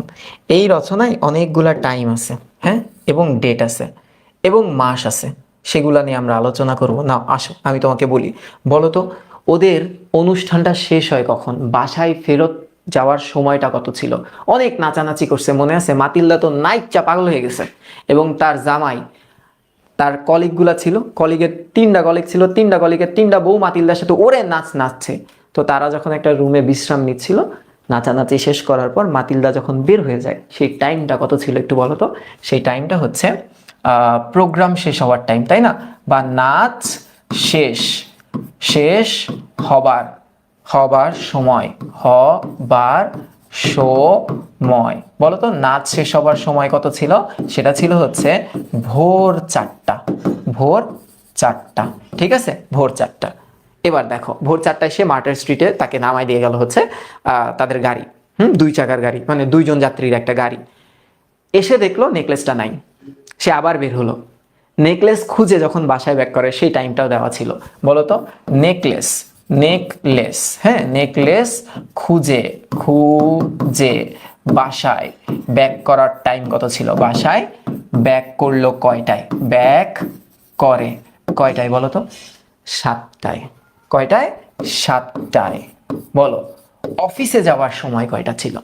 অফিসে যাওয়ার টাইম, অফিসে, আপিস, তাই না? বইতে তো আপিস লেখা। অফিসে যাবার সময় কত বলো তো? অফিসে যাওয়ার সময় সেটা ছিল সকাল 10টা। সকাল 10টা। ঠিক আছে, মনে থাকবে তো? একটা তারিখ ছিল তোমাদের রচনায়, একটা তারিখ। বলো তো কোন তারিখ ছিল? এই যে তারিখ, এই যে দেখো তারিখ, সেই তারিখটা ছিল হচ্ছে 18 জানুয়ারি। জানুয়ারি, 18 জানুয়ারি। যেহেতু জানুয়ারি লিখলাম, মাসও আছে দুইটা। কি কি মাস আছে বলো তো? মাস এক হচ্ছে জানুয়ারি, ওই যে 18 জানুয়ারি প্রোগ্রাম, হ্যাঁ, জানুয়ারি।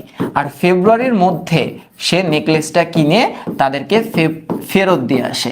এই যে খুঁটিনাটি যত তথ্য ছিল রেফারেন্স সহকারে আমি তোমাদেরকে বলে দিলাম। আই হোপ এখন তোমাদের পড়াটা একটু রিভাইজড হয়েছে, তাই না? তো এইবার আমরা একটু এমসিকিউ সলভ করব, এবং প্রত্যেকটা এমসিকিউ সলভ করার টাইমে দেখবে এখানে ইউনিভার্সিটির নাম দেওয়া আছে, এবং তোমরা দেখো কি ধরনের প্রশ্ন আসে।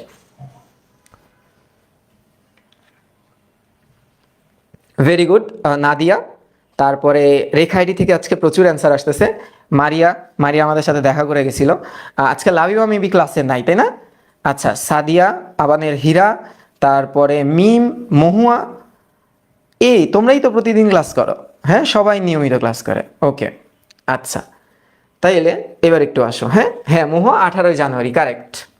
এবার একটু দেখি আমরা। হ্যাঁ, তো এই যে এত কিছু লিখলাম, এবার এমসিকিউ গুলা সলভ করি। আসো, প্রথম এমসিকিউ কি বলছে? সবাই একটু রেডি হও। হ্যাঁ, প্রথম এমসিকিউ কি বলছে? এই যে দেখো, প্রখ্যাত গল্পকার গিদা মোপাসা কোন দেশে জন্মগ্রহণ করেন? তো আমরা সবাই জানি এই রচনাটা ফ্রান্স কেন্দ্রিক। হ্যাঁ, ফ্রান্সে। তার মানে এটাই কিন্তু এই এখানকার রাইট আনসার। এটাই কিন্তু এখানকার আনসারটা। এবার একটু আসি, কি বলতেছে? নেকলেস গল্পে উল্লিখিত সাটিন কি? বলতে পারো কি? এটা হচ্ছে একটা রেশমি বস্তু। এটাই হচ্ছে এখানকার রাইট অ্যান্সার। এটাই হচ্ছে রাইট অ্যান্সার। মিশনারি স্কুলকে সাটিন বলে না। মিশনারি স্কুলকে কি বলে বলো তো? কনভেন্ট বলে। কনভেন্ট। হ্যাঁ, নারী মিশনারিদের দ্বারা পরিচালিত খ্রিস্টানদের স্কুলকে বলা হয় কনভেন্ট। এখন একটু দেখি সম্মানসূচক সম্বোধন ফ্রান্সে এটাকে বলা হয় কি বলা হয় বলো তো? ছেলেদেরকে বলা হয় মসিয়ে। মসিয়ে। তুমি যদি ফ্রান্সে যায় কাউকে বলো মসিয়ে, সে তোমাকে একটা লুক দিবে, ঠিক আছে? কিন্তু একটা ছেলেকে দেখে যদি তুমি বলো এই মাদাম, তাহলে কিন্তু তোমারে একদম পেঁচায় পেঁচায় মারবে, ঠিক আছে? মা দাম, এই দুইটা বলে। আর ফরাসি মুদ্রার দুইটা নাম আছে। ফরাসি মুদ্রার একটার নাম হচ্ছে ফ্রাঁ, একটার নাম হচ্ছে ফ্রা, আরেকটার নাম কি বলো তো? ইউরো। ফ্রা হচ্ছে বিফোর, ইউরো হচ্ছে আফটার। আচ্ছা, আরেকটা হচ্ছে ইউরো। ইউরো, ঠিক আছে? এখন দেখো, এই যে রেশমি বস্তু, এটা কোথায় পাবা? এই রেফারেন্সও তোমাদের জানতে হবে। আমি তোমাদেরকে যেভাবে শিখাতে চাই, হ্যাঁ, আমি জানি এটা একটু লঙ্গার প্রসেস, কিন্তু এভাবে যদি তোমরা শেখো কখনো আটকাবা না। তোমার জানতে হবে কোন জিনিসটা কোথায় আছে। হ্যাঁ, তোমার জানতে হবে এই জিনিসগুলা। দেখো না, আমাদের বাসায় আমাদের মায়েরা এমন কোনো জিনিস নাই যেটা কোন জায়গায় আছে এটা বলতে পারে না। হ্যাঁ, তুমি খুঁজে আওলায় যাবা, 2 দিন ধরে খুঁজবা, পাবা না। আম্মুরে ডাক দিবা, আম্মু এটা কই, দেখবে একদম এক চুটকিতে দিয়ে দিছে। তো এই যে বাংলা বইয়ের সাথে সম্পর্কটা হবে ওই মায়েদের মতো। বুঝতে পারছো যে কোনটা কোন জায়গায় আছে এটা তোমার জানতে হবে। আচ্ছা, এই যে আমরা যখন এই যে এখানে আসছি, এই যে একটু দেখি, কনভেন্ট অর্থটা দেওয়া আছে, আর এই যে সাটিন দেওয়া আছে, চকচকে রেশমি বস্তু, ঠিক আছে? আর প্যারি, এটা হচ্ছে প্যারিসের ফরাসি নাম। আমরা যেমন বলি প্যারিস, ওরা বলে প্যারি, এসটা উচ্চারণ হয় না। এরপরের প্রশ্নতে আসো। এরপরের প্রশ্নটা কি? নেকলেস গল্পে শিশু নিয়ে চাম্পস এলিসিসে ঘুরে বেড়াচ্ছিল কে? মাদাম লুইসেল না, ঘুরে বেড়াচ্ছিল হচ্ছে মাদাম ফরস্টিয়ার। হ্যাঁ, মাদাম ফরস্টিয়ার।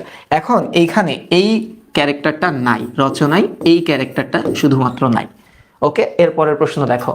নেকলেস গল্পে বন্দুক কিনতে মসিয়ে কত ফ্রাঁ সঞ্চয় করছিল? কেন আমি এই টাকাগুলো আলাদা করছি বুঝতে পারছো তো? এবার 1000 ফ্রা, 400 ফ্রা, 900 না 300? এই যে 400 ফ্রা। অপরদিকে তার ড্রেসের দাম মাদামের, হ্যাঁ, মাদামের জামার দামও কিন্তু 400 ফ্রা। জামার দাম ও 400 400 ফ্রা। ওকে, এরপরে আসো।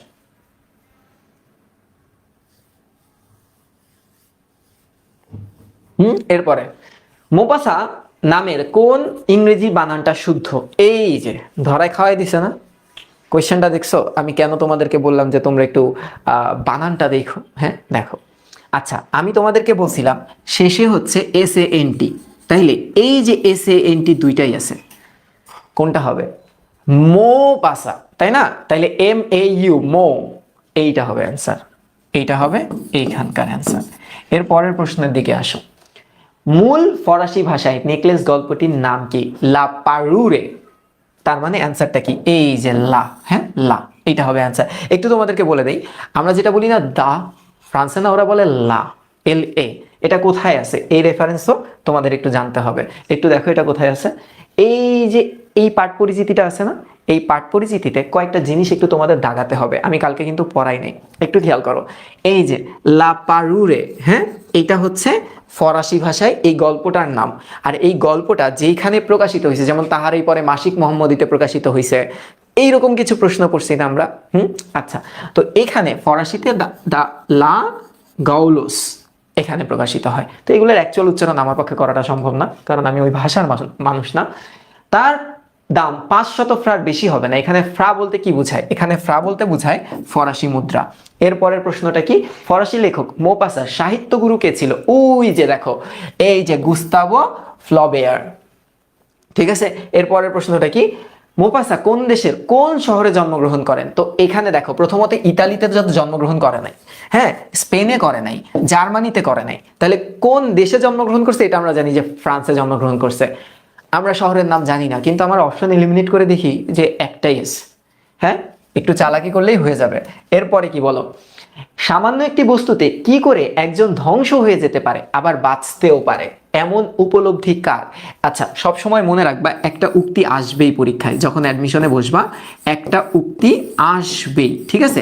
আসবেই, আসবেই, এই উক্তি আসবেই। তোমাদের মনে হয় 8 তারিখে, মানে তোমাদের সিনিয়রদের যতদূর সম্ভবত শুক্রবার 8 তারিখে হচ্ছে ঢাকা বিশ্ববিদ্যালয় সি ইউনিটের পরীক্ষা। তো সি ইউনিটের পরীক্ষাটা যখন শেষ হবে, তখন আবার আমি একটা সলভ ক্লাস নিব এবং তোমাদের সাথে আলোচনা করব কই কই থেকে প্রশ্ন হয়। তখন তোমরা রিলেট করে বলতে পারো, ভাই এইগুলা থেকেই তো প্রশ্ন হয়। এবার কি বলতেছি দেখো, এই উক্তিটা বা উপলব্ধিটা হচ্ছে মাদাম লয়সেলের, অর্থাৎ মাতিল্ডার। মাতিল্ডা ওই যে নিজে নিজে বলে না যে যেই মেয়ে আগে তার হাতের তালু ছিল গোলাপি কালার, এখন কাজ করতে করতে লাল হয়ে গেছে, হ্যাঁ, সেই এই উপলব্ধিটা করে যে এক পলকেই মানুষ ধ্বংসে যেতে পারে। এরপরের প্রশ্নটা কি? এরপরের প্রশ্নটা হচ্ছে পূর্ণেন্দু দস্তিদার মৃত্যুবরণ করে কিভাবে? এই যে মুক্তিযুদ্ধে অংশগ্রহণ করতে ভারতে যাওয়ার পথে, একদম লাস্ট লাইনটা ছিল, হ্যাঁ, অনুবাদকের লাস্ট লাইনটা। এবার একটু দেখো, গুস্তাভো ফ্লবেয়ার হলেন গিদা মোপাসার কি বলতো? শিক্ষক নাকি পারিবারিক বন্ধু? একটু দেখো তো, এই যে এখানেই কিন্তু আমাদের একটু ঝামেলা হতে পারে। তাহলে ঝামেলাটা দূর করার জন্য তোমাদেরকে একটু দেখাই আসো।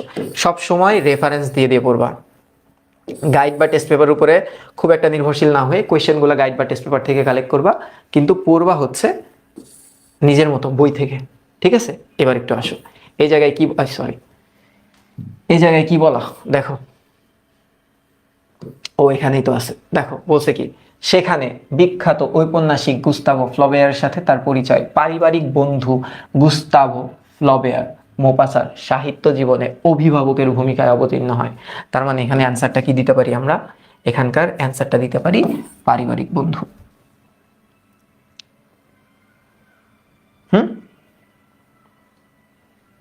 এবার আসো, সরি, এবার কি বলতেছে দেখো, পূর্ণেন্দু দস্তিদার, এটা দোস্তিদার হয়ে গেছে, হ্যাঁ, পেশা জীবনে ছিলেন কি? তিনি পেশা জীবনে ছিলেন একজন আইনজীবী, একজন আইনজীবী। এই যে দাগায় পড়ানো হয়েছে তোমাদের, একটু দেখো তো, একটু খেয়াল করে দেখো, একটু খেয়াল করে দেখো, আইনজীবী কি ছিল? তোমাদেরকে দাগাই দিছিলাম আমি। কিভাবে দাগাই দিছিলাম? লেখক ও রাজনীতিবিদ তার পরিচয়ের সাথে যুক্ত, কিন্তু কিসের মাধ্যমে জীবনটা শুরু করে? পেশাগত জীবনে তিনি ছিলেন একজন আইনজীবী এবং সমাজ ভাবুক লেখক, যিনি সমাজ নিয়ে চিন্তা করতো। তাহলে অ্যান্সারটা হইতেছে আইনজীবী।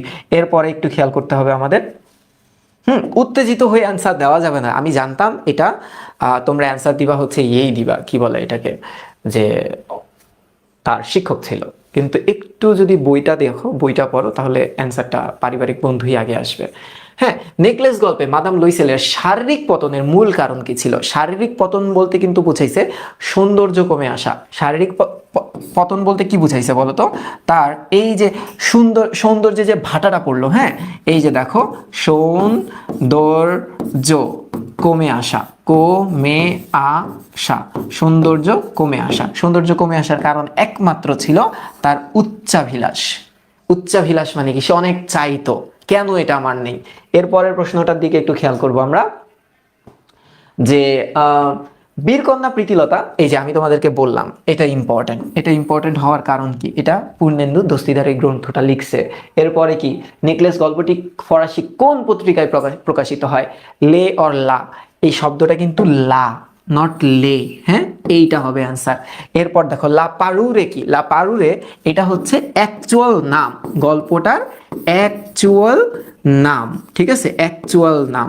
এবার একটু দেখি, নেকলেস গল্পের অনুবাদক পূর্ণেন্দু দস্তিদার মৃত্যুবরণ করে কত সালে? প্রথম কথা 71 সাল, আমরা জানি যুদ্ধের টাইমে।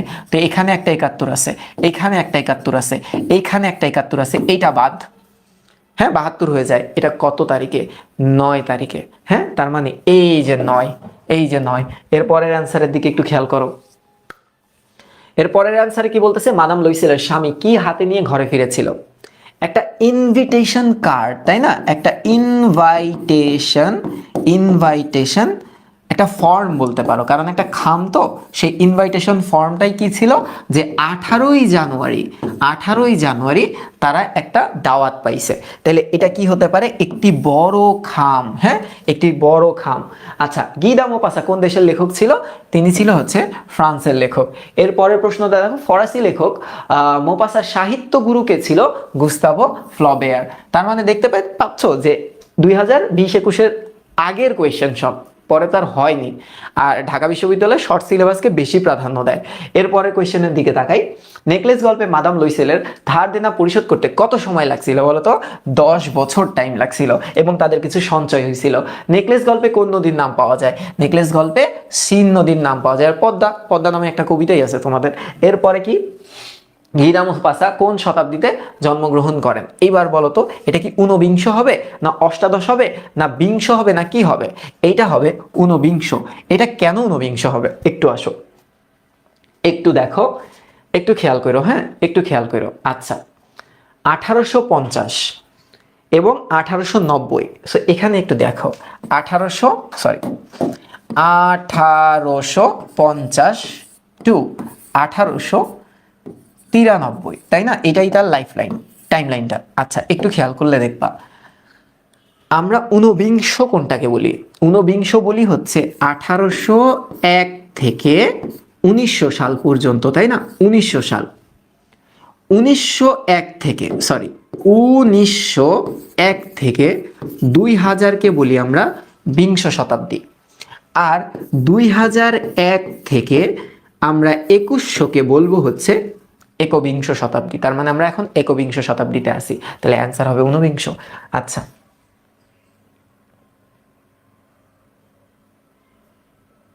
ওকে, অনেকেই রাইট অ্যান্সার দিচ্ছে, আবার অনেকে ভুল অ্যান্সার দিচ্ছে। ওকে, ভেরি গুড। অষ্টাদশ না লাভিবা, তো পুংটা আমি ছাড়, তাইলে তুই হিসাব করতে পারবি। নেকলেস গল্পে নকল হারটির দাম কত ছিল? নকল হারটার দাম ছিল হচ্ছে 500।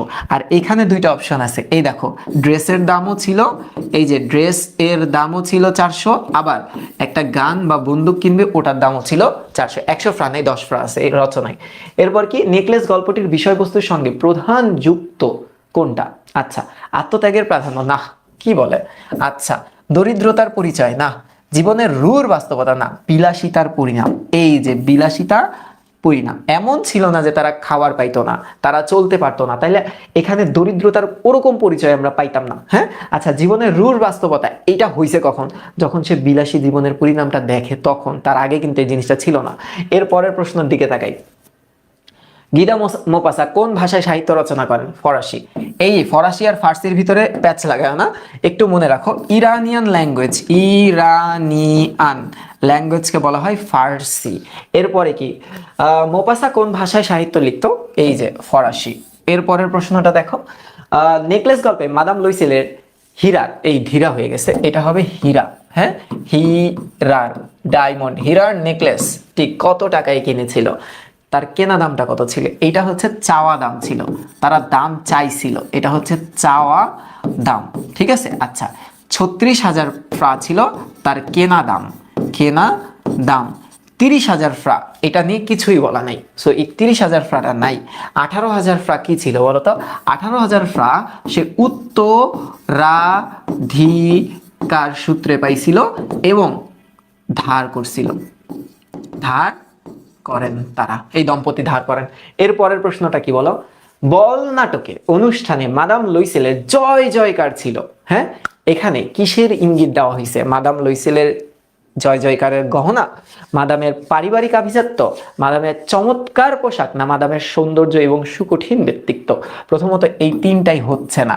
দেখো, গয়না, মাদাম লুইসেল সুন্দর ছিল, হ্যাঁ, তার গহনা নিয়ে কিন্তু কোনো কথা নাই, তার সৌন্দর্য নিয়ে কথা ছিল। আচ্ছা, তার মানে এটা হচ্ছে না।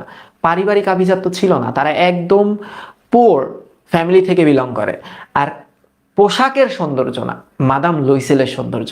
তার মানে একটু খেয়াল করো, অ্যান্সারটা যদি এলিমিনেট করো মানে সবগুলা, তাহলে অ্যান্সার কিন্তু এটা জাস্টিফাই হয়। এরপরের কোয়েশ্চেনটা কি? হ্যাঁ, এরপরের কোয়েশ্চেনটা কি বলতেছে? মাতিলদার স্বপ্নে দেখা পার্শ্বকক্ষ কেমন ছিল? প্রাচ্য। হ্যাঁ, প্রাচ্য চিত্র শোভিত, প্রাচ্য, প্রাচ্য, হ্যাঁ, প্রাচ্য চিত্র, চিত্র শোভিত, শোভিত, প্রাচ্য চিত্র শোভিত। এইটার ব্যাস বাক্য বলতে পারবা কেউ? এটার ব্যাস বাক্য কেউ বলতে পারবা? বলো তো, ব্যাস বাক্য এটা বলতে পারবা? আর তোমরা একটু যারা 26 ব্যাচ আছো, আমি জানি ক্লাসে 26 ব্যাচ আছে, 25 ব্যাচ থাকার কথাই না, তোমরা যারা 26 ব্যাচ আছো তাদেরকে একটু বলতে চাই যে বাংলা দ্বিতীয় পত্র কিন্তু বাংলা প্রথম পত্র রচনার ভিতরের লাইনগুলা দিয়ে দেয়। হ্যাঁ, যেমন ওই যে মনে আছে একটা তোমার হচ্ছে কি বলে এটাকে, আমরা যখন সলভ করতেছিলাম বাক্য রূপান্তর, ট্রান্সফরমেশন অফ সেন্টেন্সেসে, ওখানে একটা লাইন ছিল, বলো এই যে এই লাইনটার সাথে আমরা সবাই পরিচিত, ধনীর কন্যা, ধনীর কন্যা, হ্যাঁ, ধনীর কন্যা তার অপছন্দ, তার অপছন্দ, এটা ছিল না বলো? হ্যাঁ, আচ্ছা, এটা কিসের লাইন ছিল বলো? আমরা সবাই জানি এটা অপরিচিতার লাইন ছিল, এটা অপরিচিতার লাইন, তো আমি এটা জানি, তো বাংলা ফার্স্ট পেপার থেকে আসছে, এটা অপরিচিতা, তাই না? এইটা কি? এটা একটা অ্যাসার্টিভ সেন্টেন্স।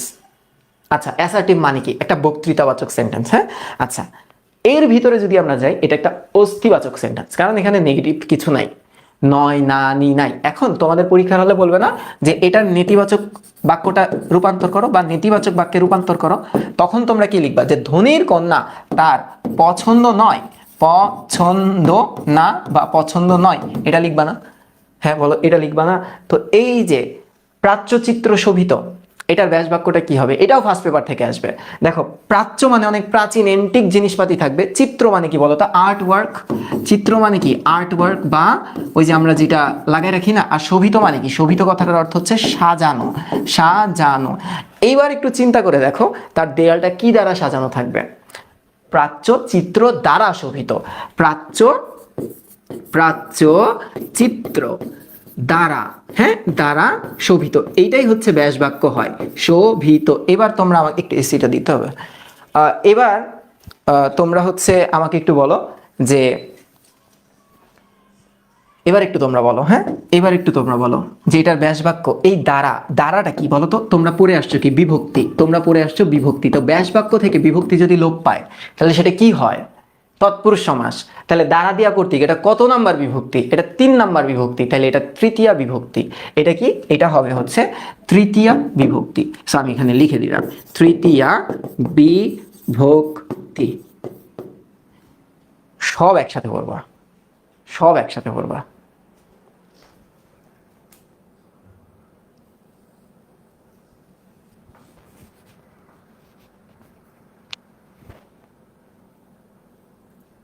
আচ্ছা, এরপরের প্রশ্ন কি? নেকলেস গল্পটি প্রথম কোন ভাষায় রচিত হয়? এই যে ফরাসি ভাষায়। এরপরের প্রশ্নটা কি?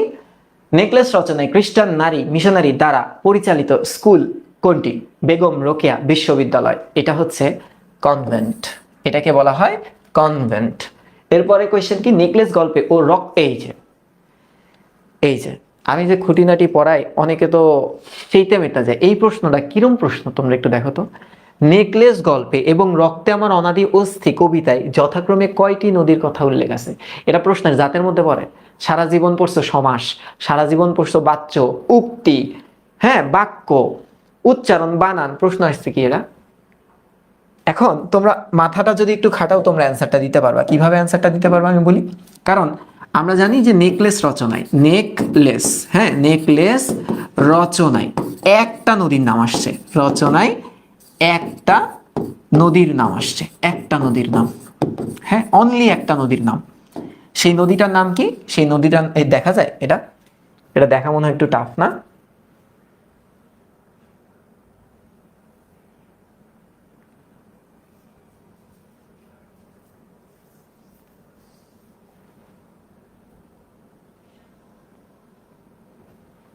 আচ্ছা, তো একটা এই যে ক্লাসে কিন্তু ডিস্টার্ব করতেছে হইলো মুজাহিদ ভাই। এই কেমিস্ট্রির লোকজন তো আমি আসলে ওনারে কিছু বলতে ভয় পায়, কারণ অফিসে আইসা আমাদের আবার খাওয়ায় উৎস। এই খাওয়ারের ভিতরে যদি আবার কোনো বিষক্রিয়া মিশায় দেয় তাহলে তো একদম আই উইল গন, পৃথিবী ছেড়ে চলে যাবে। এই ভয়ে আমি ওনারে কিছু বলি না। আসলে কেমিস্ট্রির লোকজন তো এই মাথায় কি সব উল্টাপাল্টা বিক্রিয়া চলে সারাদিন, হ্যাঁ কান দিয়ে ধোয়া বেরোয়, আসলে বুঝি না হেরে। এবার দেখো একটা নদীর নাম আছে, সেই নদীর নামটা কি? সিন নদী, তাই না? তাহলে এইখানে আমরা দেখতে পাইতেছি যে এক আছে, এক, আর বাকিটা তো নাই গা সিলেবাসে। তাহলে এই যে দেখো এসব উদ্ভট টাইপ কোয়েশ্চেন কিন্তু আসে।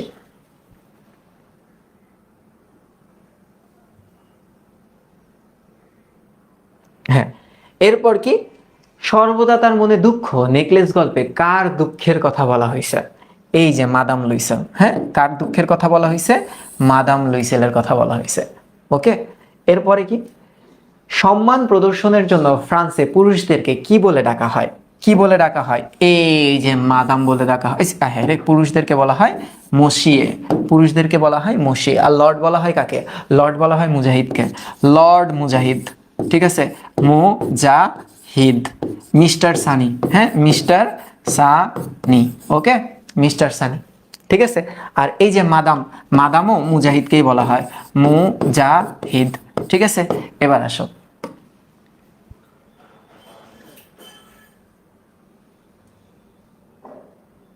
ও ঠিক আছে, চার্জ হয়ে গেছে।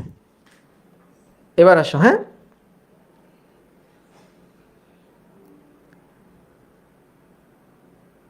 ওকে। মাদার লুইসেল এর মাদাম হবে। হারানো নেকলেসটি কিসের তৈরি ছিল? আচ্ছা, হারানো নেকলেসটা, তাই না, নকল হীরার।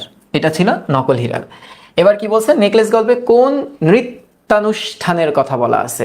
আচ্ছা, এটা হচ্ছে বল নাচ। এটা কি নাচ? বল নাচ। এই যে সালসা নাচ, এগুলো আবার মুজাহিদ খুব পারে। হ্যাঁ মুজাহিদ খুব পারে, ওর কিছু ভিডিও আমাকে দেখাইছিল। ও সালসা নৃত্য খুবই ভালো পারে আর কি। হ্যাঁ, এবার দেখো ওর কিছু ভার্সিটির ক্লিপ আমি দেখছি আর কি। অপ্রত্যাশিত কিন্তু আকর্ষণীয় সমাপ্তির জন্য কোন গল্পটা জনপ্রিয়তা লাভ করেছে? সেটা হচ্ছে নেকলেস গল্পটা। আচ্ছা, এরপর কি? গোয়া। আচ্ছা, এবার দেখো এবারকার কোয়েশ্চেনগুলো কিন্তু বিশ্ববিদ্যালয়ের না, এবারকার কোয়েশ্চেনগুলো কিন্তু সাধারণ কোয়েশ্চেন। এগুলো হচ্ছে আমাদের কলেজে যেগুলো আসে, হ্যাঁ college standard, college standard question. ঠিক আছে, কলেজ স্ট্যান্ডার্ড কোয়েশ্চেন। এবার একটু দেখো কি বলতেছে। গোয়ালার সুন্দরী কন্যা, ভেরি বিউটিফুল, রাবেয়া স্বামীর অসচ্ছলতার কারণে অত্যন্ত অসন্তুষ্ট। উদ্দীপকের রাবেয়ার সাথে নিজের কোন চরিত্রের সাদৃশ্য রয়েছে? হ্যাঁ এটা কোনো কোয়েশ্চেন? এটা হচ্ছে মাদাম লুইসেলের। হ্যাঁ মাদাম লুইসেলের। আচ্ছা ভালো কথা, এরপরের কোয়েশ্চেনের দিকে আসি। ওই দুঃখজনক দেনা শোধ করা প্রয়োজন, মাতিলদার এমন ভাবনা কিসের পরিচায়ক? আচ্ছা দেখো, ঔদার্য এটা হচ্ছে উদারতা, উদারতা এই শব্দটা কোন রচনায় পাইছিলাম বলো তো? কোন রচনায় ছিল বলো? এই শব্দটা কোন রচনায় ছিল বলো তো? এই শব্দটা কোন রচনায় ছিল? এটা ছিল বিলাসিতে। এই শব্দটা ছিল হচ্ছে বিলাসিতে। আচ্ছা, ব্যক্তিত্ব, মহত্ব না ভীরুতা? এটা হবে ব্যক্তিত্ববোধ। এরপরের প্রশ্ন কি? গিদা মোপাসা কত সালে মৃত্যুবরণ করেন? 93-তে। 93-তে। এরপরের প্রশ্নটা কি? মূল নেকলেস গল্পটি কোন ভাষায় রচিত হয়? ফরাসি। দেখো একই কোয়েশ্চেন। এরপরের কোয়েশ্চেনটা কি? ফরাসি ভাষায় লেখকের গল্পের শুদ্ধ বানান কি? সরি, নেকলেস গল্পের শুদ্ধ বানান কি? লা পারুরে। এই যে এটা লা পারুরে। এরপরের প্রশ্নটা কি? এরপরের প্রশ্নটা বলছে, ও কই, মাদাম লুইসেলের শারীরিক অবস্থার পতনের মূল কারণটা কি ছিল? উচ্চাভিলাষ। দেখছো, এই নেকলেস গল্প থেকে অ্যাডমিশনের কোয়েশ্চেনও যেরকম হয়, বোর্ড কোয়েশ্চেনও এরকমই হয়। একটু আসি। তার বাসকক্ষের দারিদ্র, হতশ্রী দেওয়াল, জীর্ণ চেয়ার, বিবর্ণ জিনিসপত্রের জন্য সে ব্যথিত হতো। নেকলেস গল্পে মাতিলদার এই অনুভূতির কারণ হচ্ছে তার উচ্চাকাঙ্ক্ষা। কারণ এই গল্পে আমরা দেখছি উচ্চাকাঙ্ক্ষার জন্য পরিণতিটা খুব খারাপ হয়। মাদাম ফার্স্ট ইয়ার নেকলেসের মূল, মাদার ফার্স্ট ইয়ারের নেকলেসের মূল মূল্য কত ফ্রা ছিল? এটা ছিল হচ্ছে 500 ফ্রা। কারণ এটা নকল ছিল। কারণ কি? কারণ এটা নকল ছিল। এটা ছিল হচ্ছে নকল। এরপরের প্রশ্ন দেখি, নেকলেস গল্পের মূল গল্পকারের পুরা নাম কি? হেনরি রেনরি। তাহলে হেনরি রেনরি দিয়ে কি আছে? হেনরি রেনরি আলবার্ট দা, ও বাবা গো, দেখো তোমাদেরকে দেখাই কোনটা।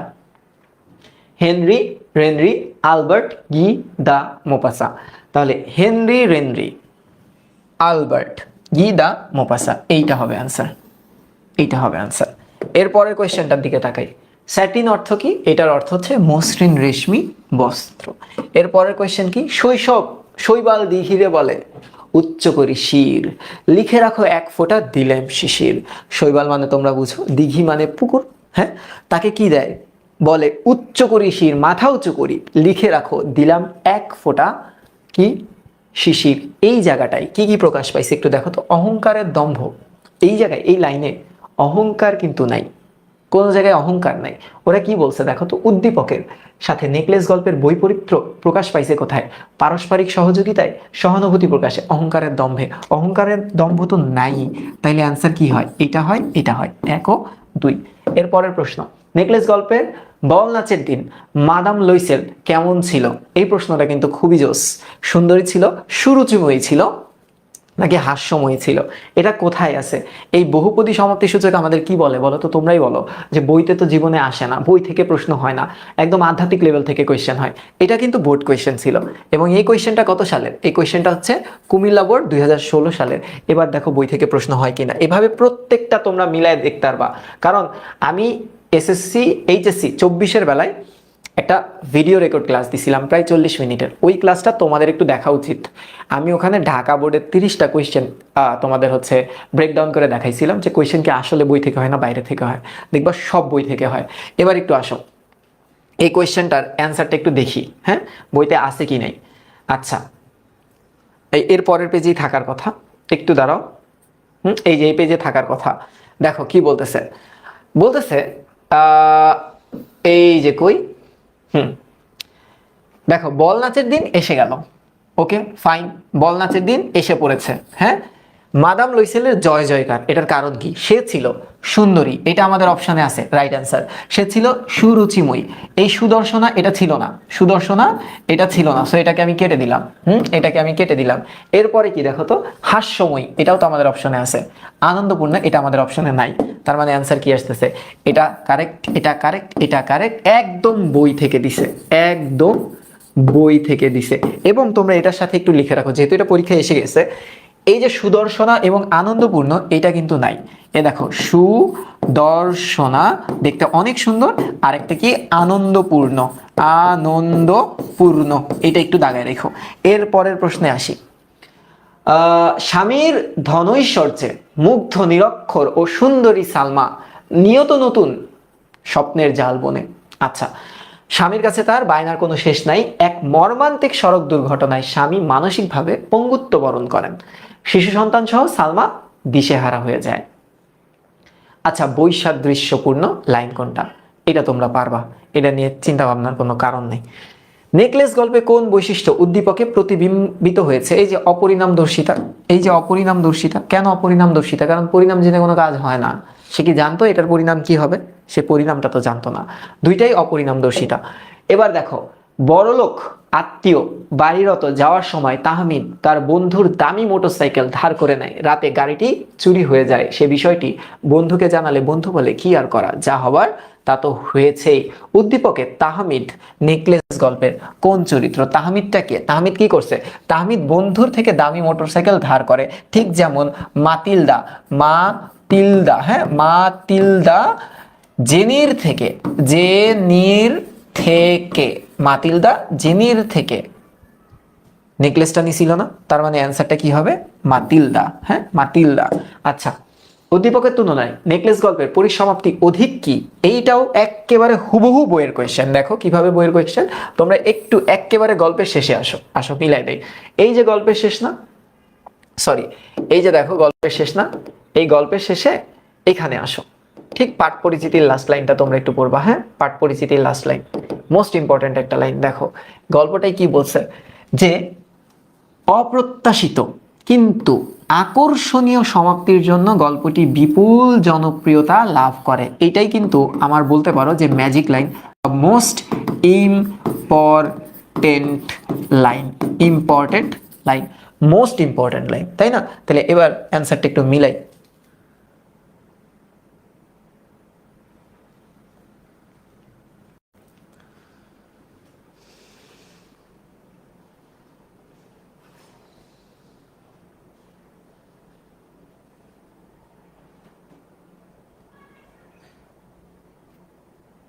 সিগন্যাল তো না আছে, তাহলে এটা কি হবে? আকর্ষণীয়,